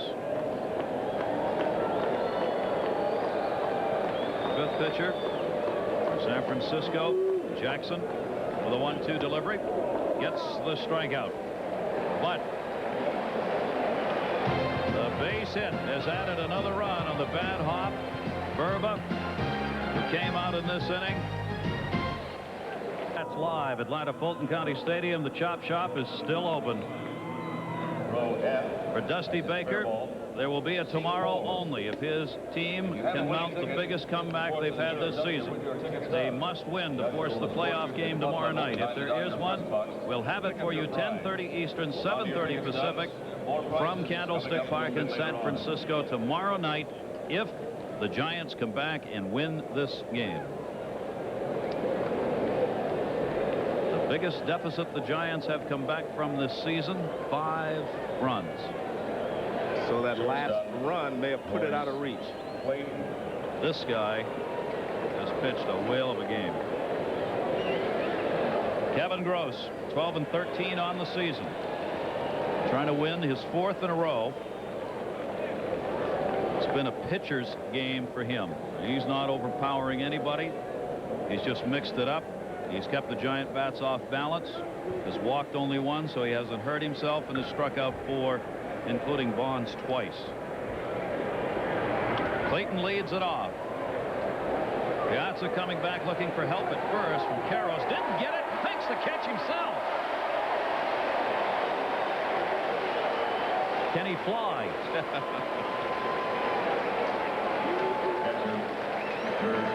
He really didn't want to play that ball, Joe. He felt as though he didn't get a good jump on it. Well, in very few stadiums would he have had a play on this ball. He had to go a long way to get this ball. And usually the stands are closer than they are here at Dodger Stadium. He looked over to first to see if Karros was close enough to help him out on it, and Karros wasn't. So I said, oh, what the heck. It's the last day. I'll do it myself. 1 down. The Giants are trailing by 6 runs. And the first hitter in the 7th inning, they only have 9 outs left. The first hitter swings at the first pitch. There's got to be some logic somewhere, but it escapes me where it is. I'm going to ask you the question one more time, Joe. You can't hit a 6-run homer. Why doesn't the manager? Can't you stop these guys? Isn't there such a thing as a take sign in this game anymore? Well, I think there should be, but I also realize that sometimes, I guess, in the heat of the moment, players forget that it is. You can't forget not today. 6-1, not right? Today. not down 6-1. Not today, you don't forget. But we saw that from the opening pitch. We saw Darren Lewis swing at the first pitch of the ball game. Then he went to 3-1 on Robbie Thompson, and he walked Will Clark. 2 undelivered to Manwaring. And foul back. 2 balls, 2 strikes. And then we saw the Dodgers just the opposite. Brett Butler took pitches and then got a walk. So just a different strokes for different folks, I guess. 80 pitches only for Kevin Gross. Very economical, too. Very. Manwaring at a single his last time up. Gross with 1 down, nobody on, center field. Butler drops the glasses down, backs up. 2 away in the 7th.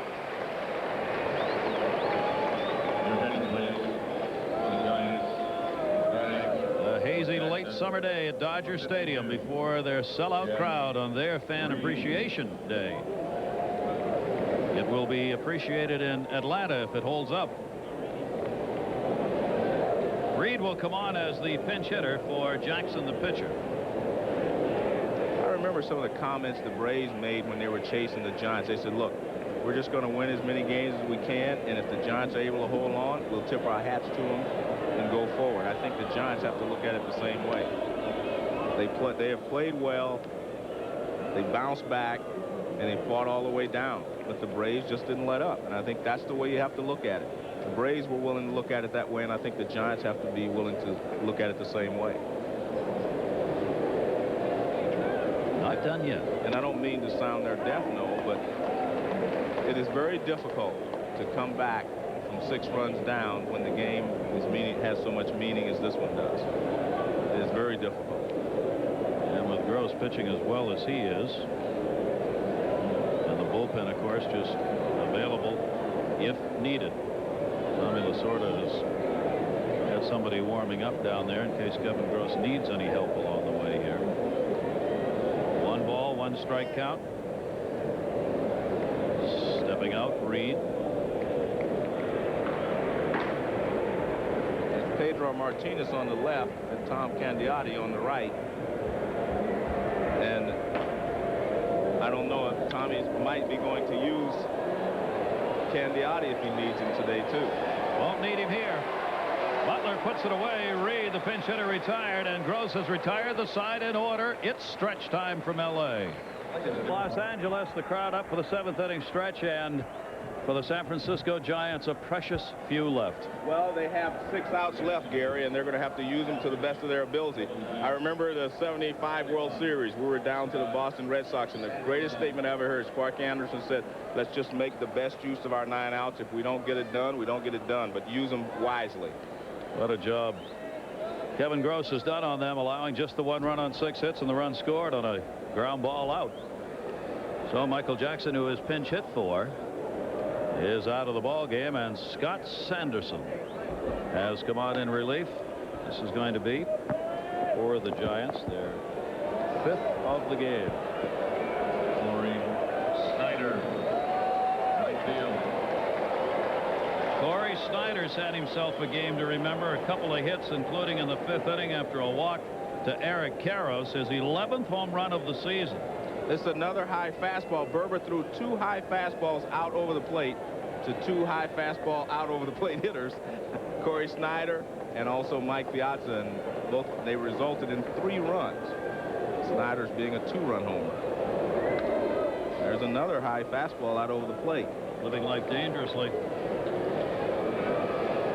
Berber charged with 4 runs on 2 hits, 3 walks, and 2 strikeouts in an inning and a third.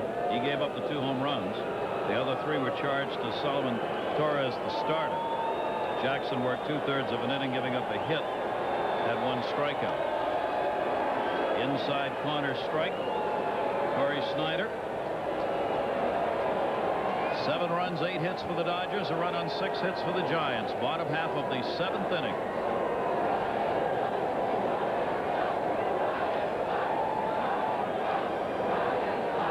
Giants have had a lot of support here in this series, this 4-game series, from the fans. A lot of cheering for them. Today, it seems to have turned more to the Giants.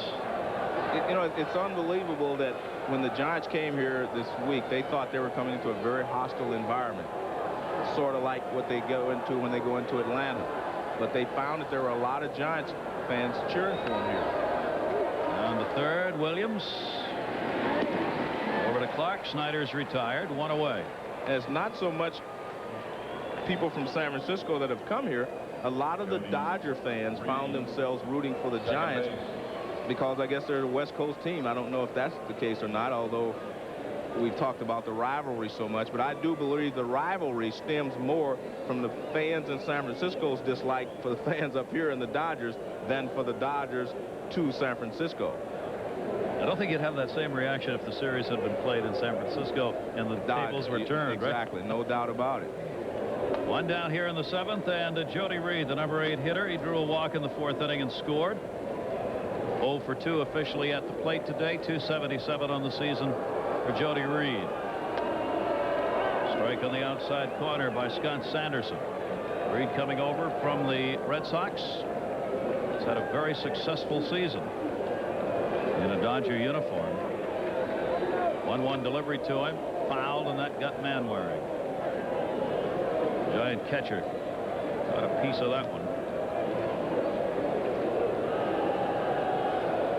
We had noted how this final day of the season came to be so important. On September 1, San Francisco had a 3.5 game lead.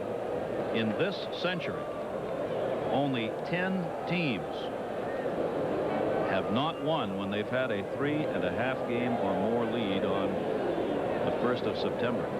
I don't think the Braves saw that number and cared about it. Wouldn't have cared if they had seen it. That one by Reed to left field, but it stays up for Bonds. Hit hard. 2 down. I'm sure if the Braves with us saw that statistic, they said, well, what do you want us to quit now or what? Yep. Yeah, and I'm sure they would have. But again, you have to think about what this is really a very unique season, and it's going to come down as such, and it's going to be that way in the history of the game. But this was unique when you had 2 teams that were maybe the 2 best teams in baseball in the same division. Yep. Maybe. And I'm not slighting the Toronto Blue Jays or the White Sox or anyone else. That's why I put a question mark by it. Their wins certainly are an enormous total. Dusty Baker's team at 103, and the Braves with their win today at 104. Kevin Gross, who has been the story for the Dodgers on the mound and helped himself out and his team out. That base hit he picked up in the 3rd inning. He was the first run to score in this game. Hansen drove him home with an RBI single in the 3rd. Breaking ball misses outside. 1 ball and 2 strikes. San Francisco this season has been in first place 152 of the 181 days of baseball prior to today, either alone or tied. Today they started their 153rd day in first, and they finish in 2nd. Talking about teams that didn't win it and finished 2nd, the most wins. Look at that. They have 103. The San Francisco Giant team does. Well, there will be another team on this list, whether it's the Giants or the Braves. One of them will be on that list also. Somebody's going to join it. Nice job by Sanderson. He strikes out Gross, retires the side in order. Dodger Stadium, 7 done. Gary Thorne and Joe Morgan at Dodger Stadium for our special presentation of ESPN's Major League Baseball on this final day of the season. As soon as this game is completed, it'll be NFL prime time on ESPN. An hour's worth of highlights and analysis in the National Football League Sunday. Chris Berman, Robin Roberts, and Tom Jackson will have it for you coming up as soon as we have completed this game here in L.A. In Atlanta, they wait to celebrate.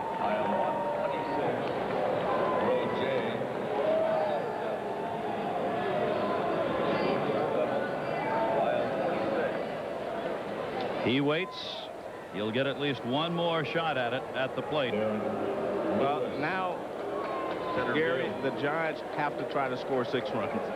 And I said around the 4th inning, you could try to nibble, get 1 here, 2 there, and get back in the ball game. That is no longer the case. They're running out of outs, and they're running out of options. The only option now is to put a big inning together. 0 for 3 with an RBI, and the ground ball out for Darren Lewis. Kevin Gross has gone the distance. A walk and 4 strikeouts. Pitch is taken down low for a ball. Gross 12 and 13 on the season. 0-2 this year against San Francisco. Joe mentioned he has worked very economically in this game. 1-0 pitch.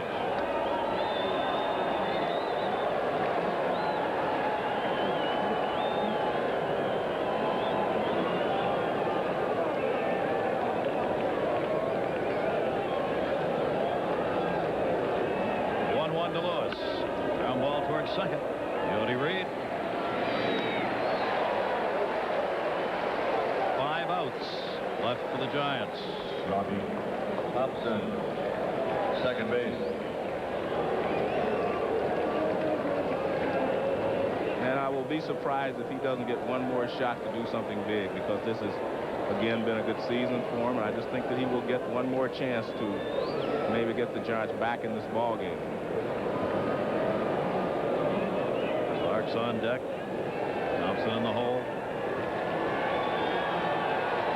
Robbie Thompson standing in. 0 for 3 in the ball game. It's the strike. 286 lifetime hitter against Gross, but Gross has done the number against Robbie Thompson today.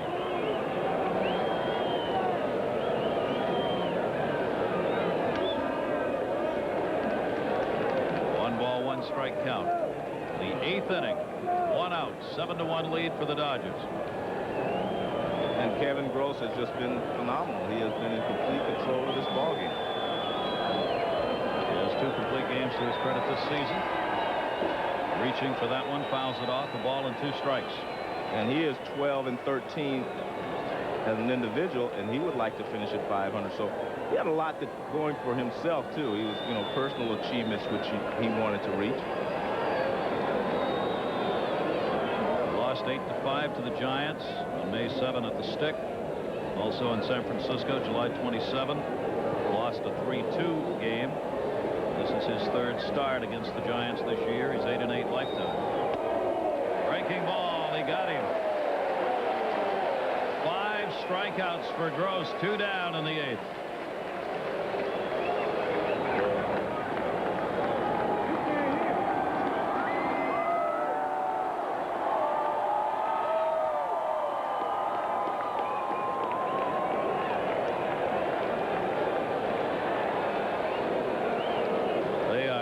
For a big night in Atlanta of celebration. Gross has retired 8 straight, 11 of the last 12. Will Clark, a single in the 6th inning. Also reached in a walk, fouls it off, strike 1. Billy Swift was saying to me before the game, he says, the last week, it's as though we can't lose. We feel so strong when we go out there. Right. One of the reasons because this guy's bat's been so hot. Well, that's true. I mean, the Giants have performed well. The Braves have just outperformed them. That's the bottom line. 0-1 delivery.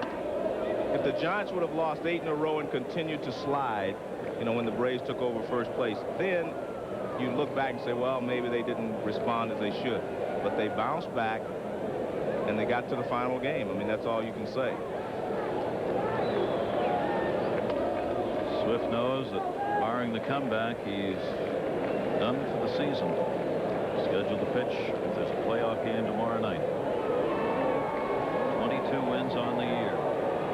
And the Cy Young Award winner will probably come from the Atlanta Braves staff or from the Giants staff. Billy Swift, John Burkett, and of course the Atlanta Braves have several candidates off of their staff. Correct myself, 21 wins for a Swifty.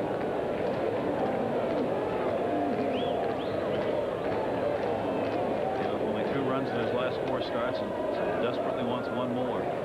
3 balls, 1 strike. 2 down, nobody on in the 8th.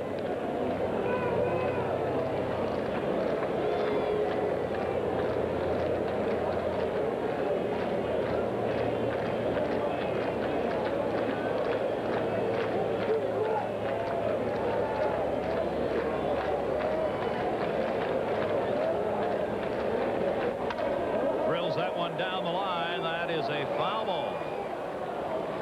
Missing the extra base hit by a couple of feet. You brought up a very good point. Earlier you said, the cream kind of rises to the top. And I guess the question is, will Will Clark still be with the Giants next year? Because payrolls being what they are today, the Giants have to try to sign Robbie Thompson, Matt Williams, Will Clark. Then you have Bill Swift, John Burkett, who all in for big raises. And you wonder how many they can actually keep on this ball club. That guy right there, Peter McGowan, will be making most of those decisions. He and the other investors of the ball club. Difficult decisions to make. 3-2 delivery by Gross. Center field. Backing up, 395 mark, and hauled in. Brett Butler. Kevin Gross retires the side in order. He's set down the last 8. Dodger Stadium, the site. As we go to the bottom of the 8th inning, and the Giants down to their final 3 outs. Must have the win to force the playoff game tomorrow. Los Angeles trying to end their season here today. Sanderson worked an inning, struck out 1, 2, 3, and Rags is on. Well, you have to think about Dave Righetti's future with the Giants too, and this may be Dusty Baker's way of saying, giving him a chance to go out by pitching rather than any other way, because Righetti is one of the guys who will probably be on the bubble with the Giants next year. Number 19. But he's always been a class guy and a good guy, and I think that's what Dusty's giving him a final chance to pitch here. Top of the order for the Dodgers. Butler, Offerman, and Wallach go up against Righetti. First ball, base hit. Butler's on. So Brett Butler on 3 times in this game with 2 walks, a single, a sacrifice on another occasion. The only time they got him to strike out in the 6th. And Brett Butler will probably end the season hitting .299. How close can you get? We'll get Peter to figure that out for us over there. See whether or not he got there or not. I can't see him getting there from .298 with a 1 for 2 this late in the season. No. Jose Offerman. Offerman drew a walk and scored in the 6th inning, had an RBI single in the 4th. And he will end up at .299 unless he gets another at bat, of course. If that happens, we're really going to have a finish. You're right. Righetti with Butler on at first and building a big lead. He got him. Butler stepped way off over there. An extra step or step and a half. With Righetti looking right at him, he challenged him. So Righetti picked him off. Well, Righetti does not have a good conventional move, so he steps off and fires to first, and nice tag there, quick tag by Will Clark. Hallian says you're out. Well, that takes care of the leadoff single. 1 down, base is empty, and the strike taken.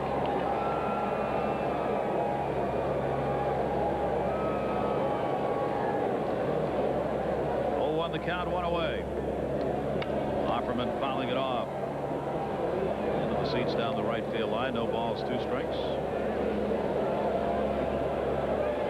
Who would have thought at the start of this season the San Francisco Giants would even be challenging for first place? They won 72 games last year, finished 26 games out. They have won 103 this season. That's what's difficult for a professional athlete, though, Gary. You don't look back and say, hey, we did a great job, we did more than we expected. All you're going to do is look back and say we finished second. That's the life of a professional athlete. You have to be able to accept that. Yeah, you're overachieved, but yet you didn't get the final victory. You didn't jump that final hurdle. But that's what a professional athlete is about. Yeah, that separates the other guys from amateur sports. Righetti with a 2-2 delivery. Amateur sports is how you play the game. Professional sports is whether you win or lose. So I'll agree with you about the playoff situation. I don't care who would have been playing in this situation. I would rather see this decided in the 162 game schedule. And I agree. 3-2 up high, walked him. The whole idea of baseball has always been you play 162 games so that in the long haul you have proven you deserve to be number one. Right. And you can't prove that, like you say, just if they would play tomorrow or if they still do play tomorrow, it still will not prove anything. Rigetti giving up the walk. That's the 9th walk given up by the Giant pitchers in this game. Their bullpen's still active. The Giants came into this game with the 2nd fewest walks as a staff, but 9 surrendered against the Dodgers. Offerman on, Tim Wallach up. First ball hitting, base hit left field for Wallach. Bonds up with it, stopping at second base is Offerman. 2 on in the 8th inning.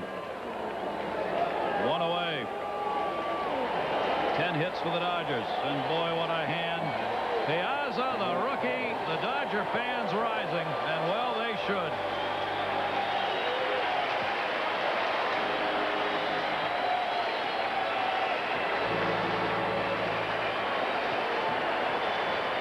Well, the Dodgers will show their appreciation for the fans by giving away a lot of gifts. The fans here are showing their appreciation for the season that Mike Piazza has given them.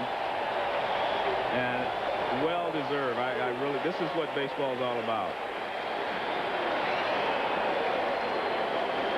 A new Dodger home run record with 34. He picked up in the 5th inning, leading it off. And yet his first season. He'll end the season with a 12-game hit streak. See whether or not he puts any more numbers up here. First and second occupied, 1 out. 7-1 lead for the Dodgers over the Giants. Swift charting, and it hurts to chart right now. Yes. You're not sure which mark you put down is going to be the last one.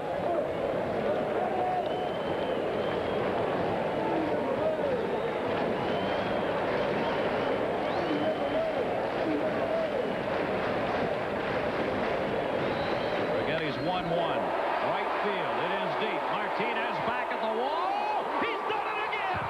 Piazza's 2nd home run of the game. A 3-run shot.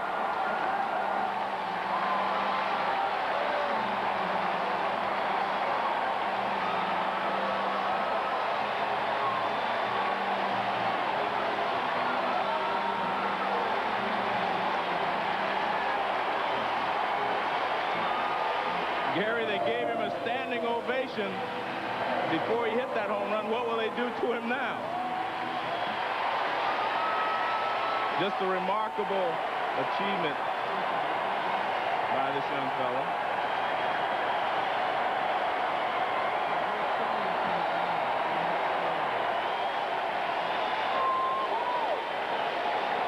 The nail in the coffin.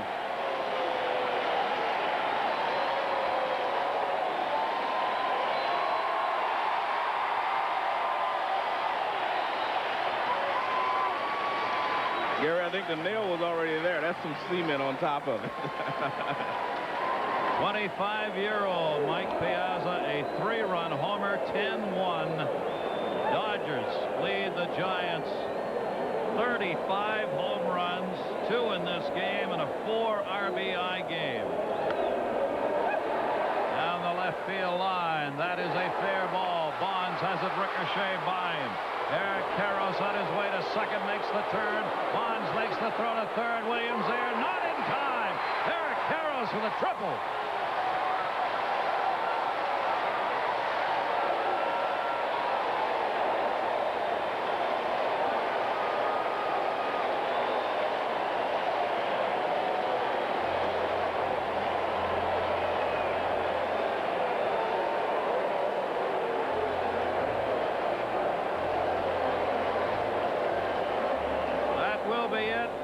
For Rigetti.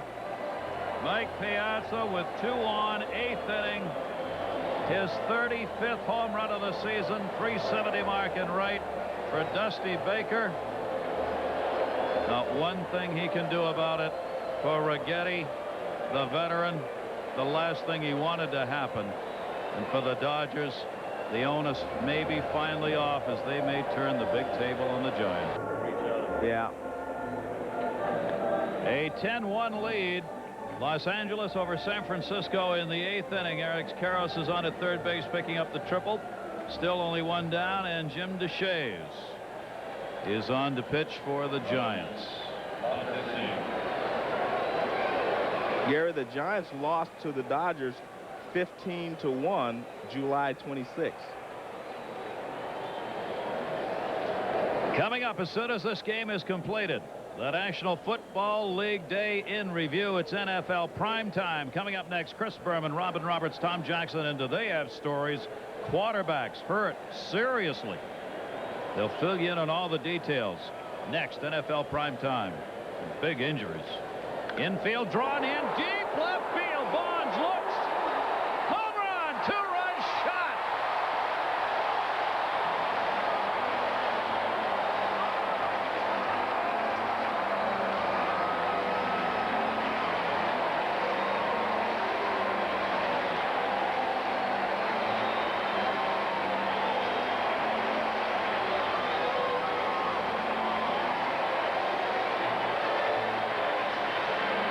Gary, Mondesi's fourth, Joe. Gary, sometimes if you lose the final game of the season 1-0 or 2-1, you agonize over it all winter. This takes all the doubt out of it. There will not be any looking back on one play, one swing, one at bat. This has been a total collapse by the Giants pitching staff and total dominance by the Dodgers. 12-1. Snyder takes the inside pitch from Deshaies. Mondesi gets his fourth home run of the season in the 13 games that he's played in. And the Dodger fans really up as Deshaies comes inside again. 2-0 on Snyder.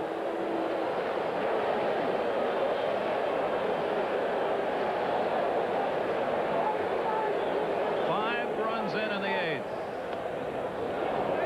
12-1, 12 runs on 13 hits.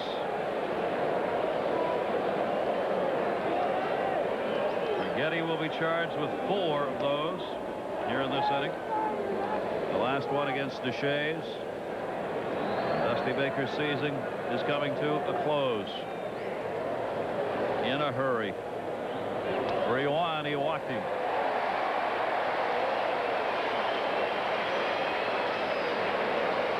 Snyder's on in the 8th. NFL primetime coming up next. Big day in the National Football League. All the scores and highlights and analysis. And as we told you, those quarterback injuries often decide seasons for teams are mounting up. Montana and Cunningham today. I'll show them to you. Detail what they might mean. For Piazza, he's going to have a long winter of smiling. Snyder's on at first base. Jody Reed, base hit to center field. And they bat it around in the 8th inning. Ben Hines, first base coach, talking with Reed. Dick Cole will come out this time. Kevin Gross, the pitcher, is going to be coming up.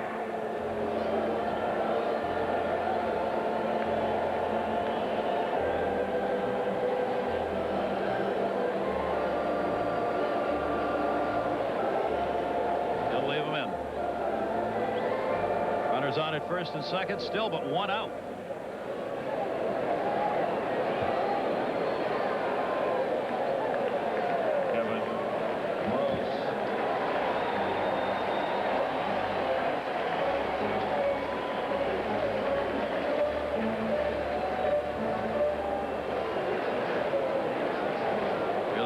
Cleanup, I think, in the outfield here as Deshaies turns around. Lewis had come in from center field to talk to the second base umpire, Steve Ripley. I believe some things were being thrown at him.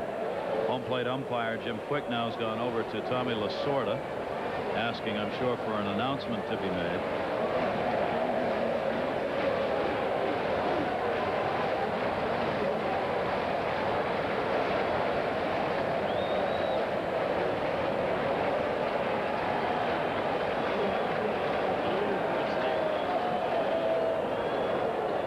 Well, Jim Quick went over and made sure that Lasorda relayed the announcement up to the PA system to stop.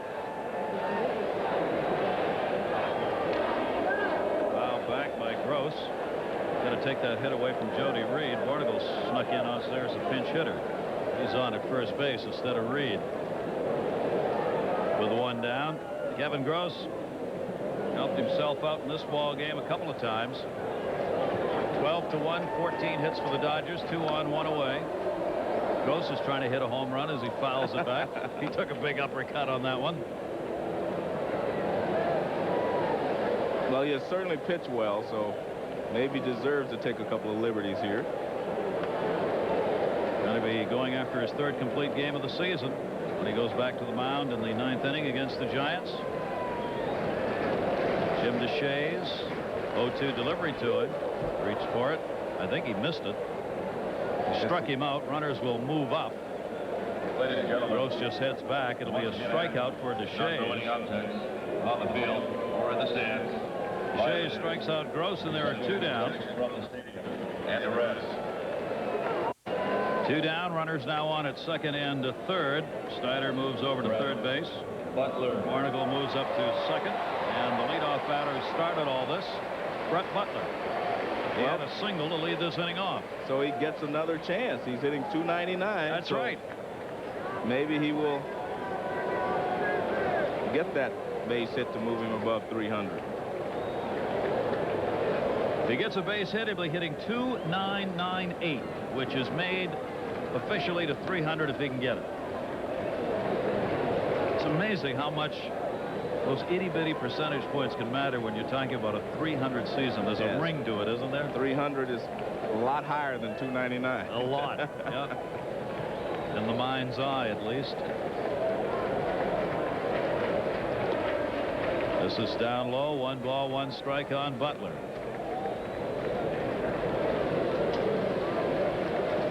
The Giants season, with only 3 outs left for them, probably end with 103 wins in 2nd place. 1-1 pitch. Center field. Lewis backs up on it, and that will retire Butler, and that takes care of the Dodgers, but they add 5 more in the 8th. 1 more chance. Thorne and Joe Morgan here in Los Angeles, where the Dodgers have a 12-1 lead, and the Giants' 1993 season is down to their final 3 outs. As soon as this game is completed, NFL prime time, the injuries to Montana and Cunningham, the quarterbacks, are out, and the Eagles-Jets. Eric Allen has had a 95-yard TD on an interception. You'll see the highlights on all the National Football League games. Berman, Robertson, Jackson. Rafael Barnacle has stayed in the game at 2nd base for Reed. And Lenny Harris is on to 3rd base. Tim Wallach out. Piazza is going to come out of the game. And nice way to do it by Tommy Lasorda. Unlike they do in basketball, let him take the floor and then send the replacement out.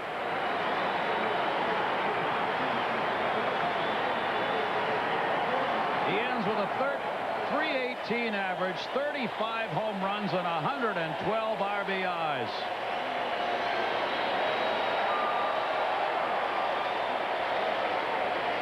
And the Dodgers have another blue hero for years to come, Mike Piazza. Kevin Gross will try and complete it with Carlos Hernandez, his new battery mate.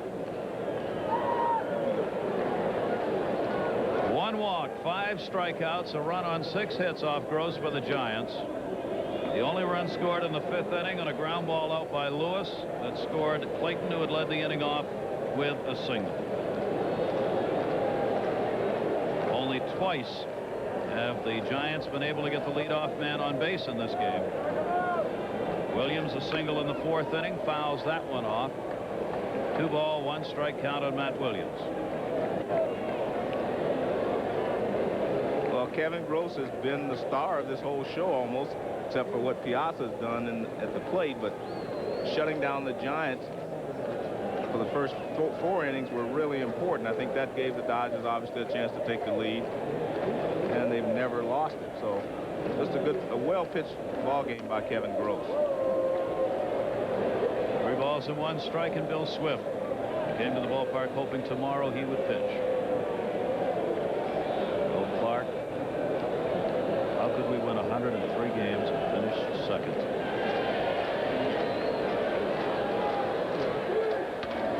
Down to third. Eddie Harris. Long throw. 1 out. But I guess to surmise the whole situation, Gary, Dusty Baker had to go with a rookie in the final game of the season. So in the end, the starting pitching caught up with him. I think that's really what happened. The lack of 5 quality starters, 4 quality starters like the Braves have, finally caught up with him on the last day of the season. Torres worked 3 1/3, 3 runs, 5 hits off him. He walked 5, though. Struck out only 1. Bonds was struck out twice in this game. He is 0 for 3. The MVP of 90 and 92, and maybe 1 more MVP to add this season.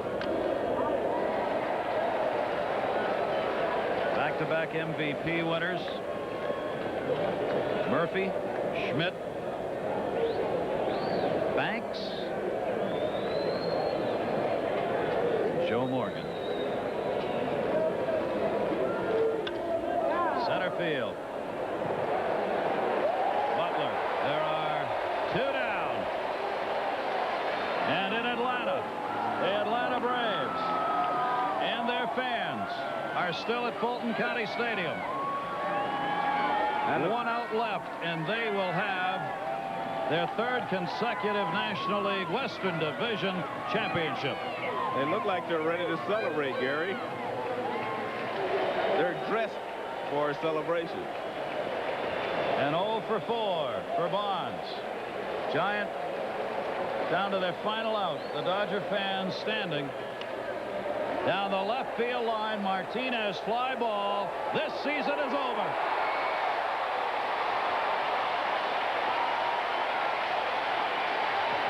The Atlanta Braves win it as the Dodgers take the final game 12-1 against the Giants. For Joe Morgan and all of our crew, this is Gary Thorne. For all of our ESPN baseball people, thank you very much. Chris Berman, all yours.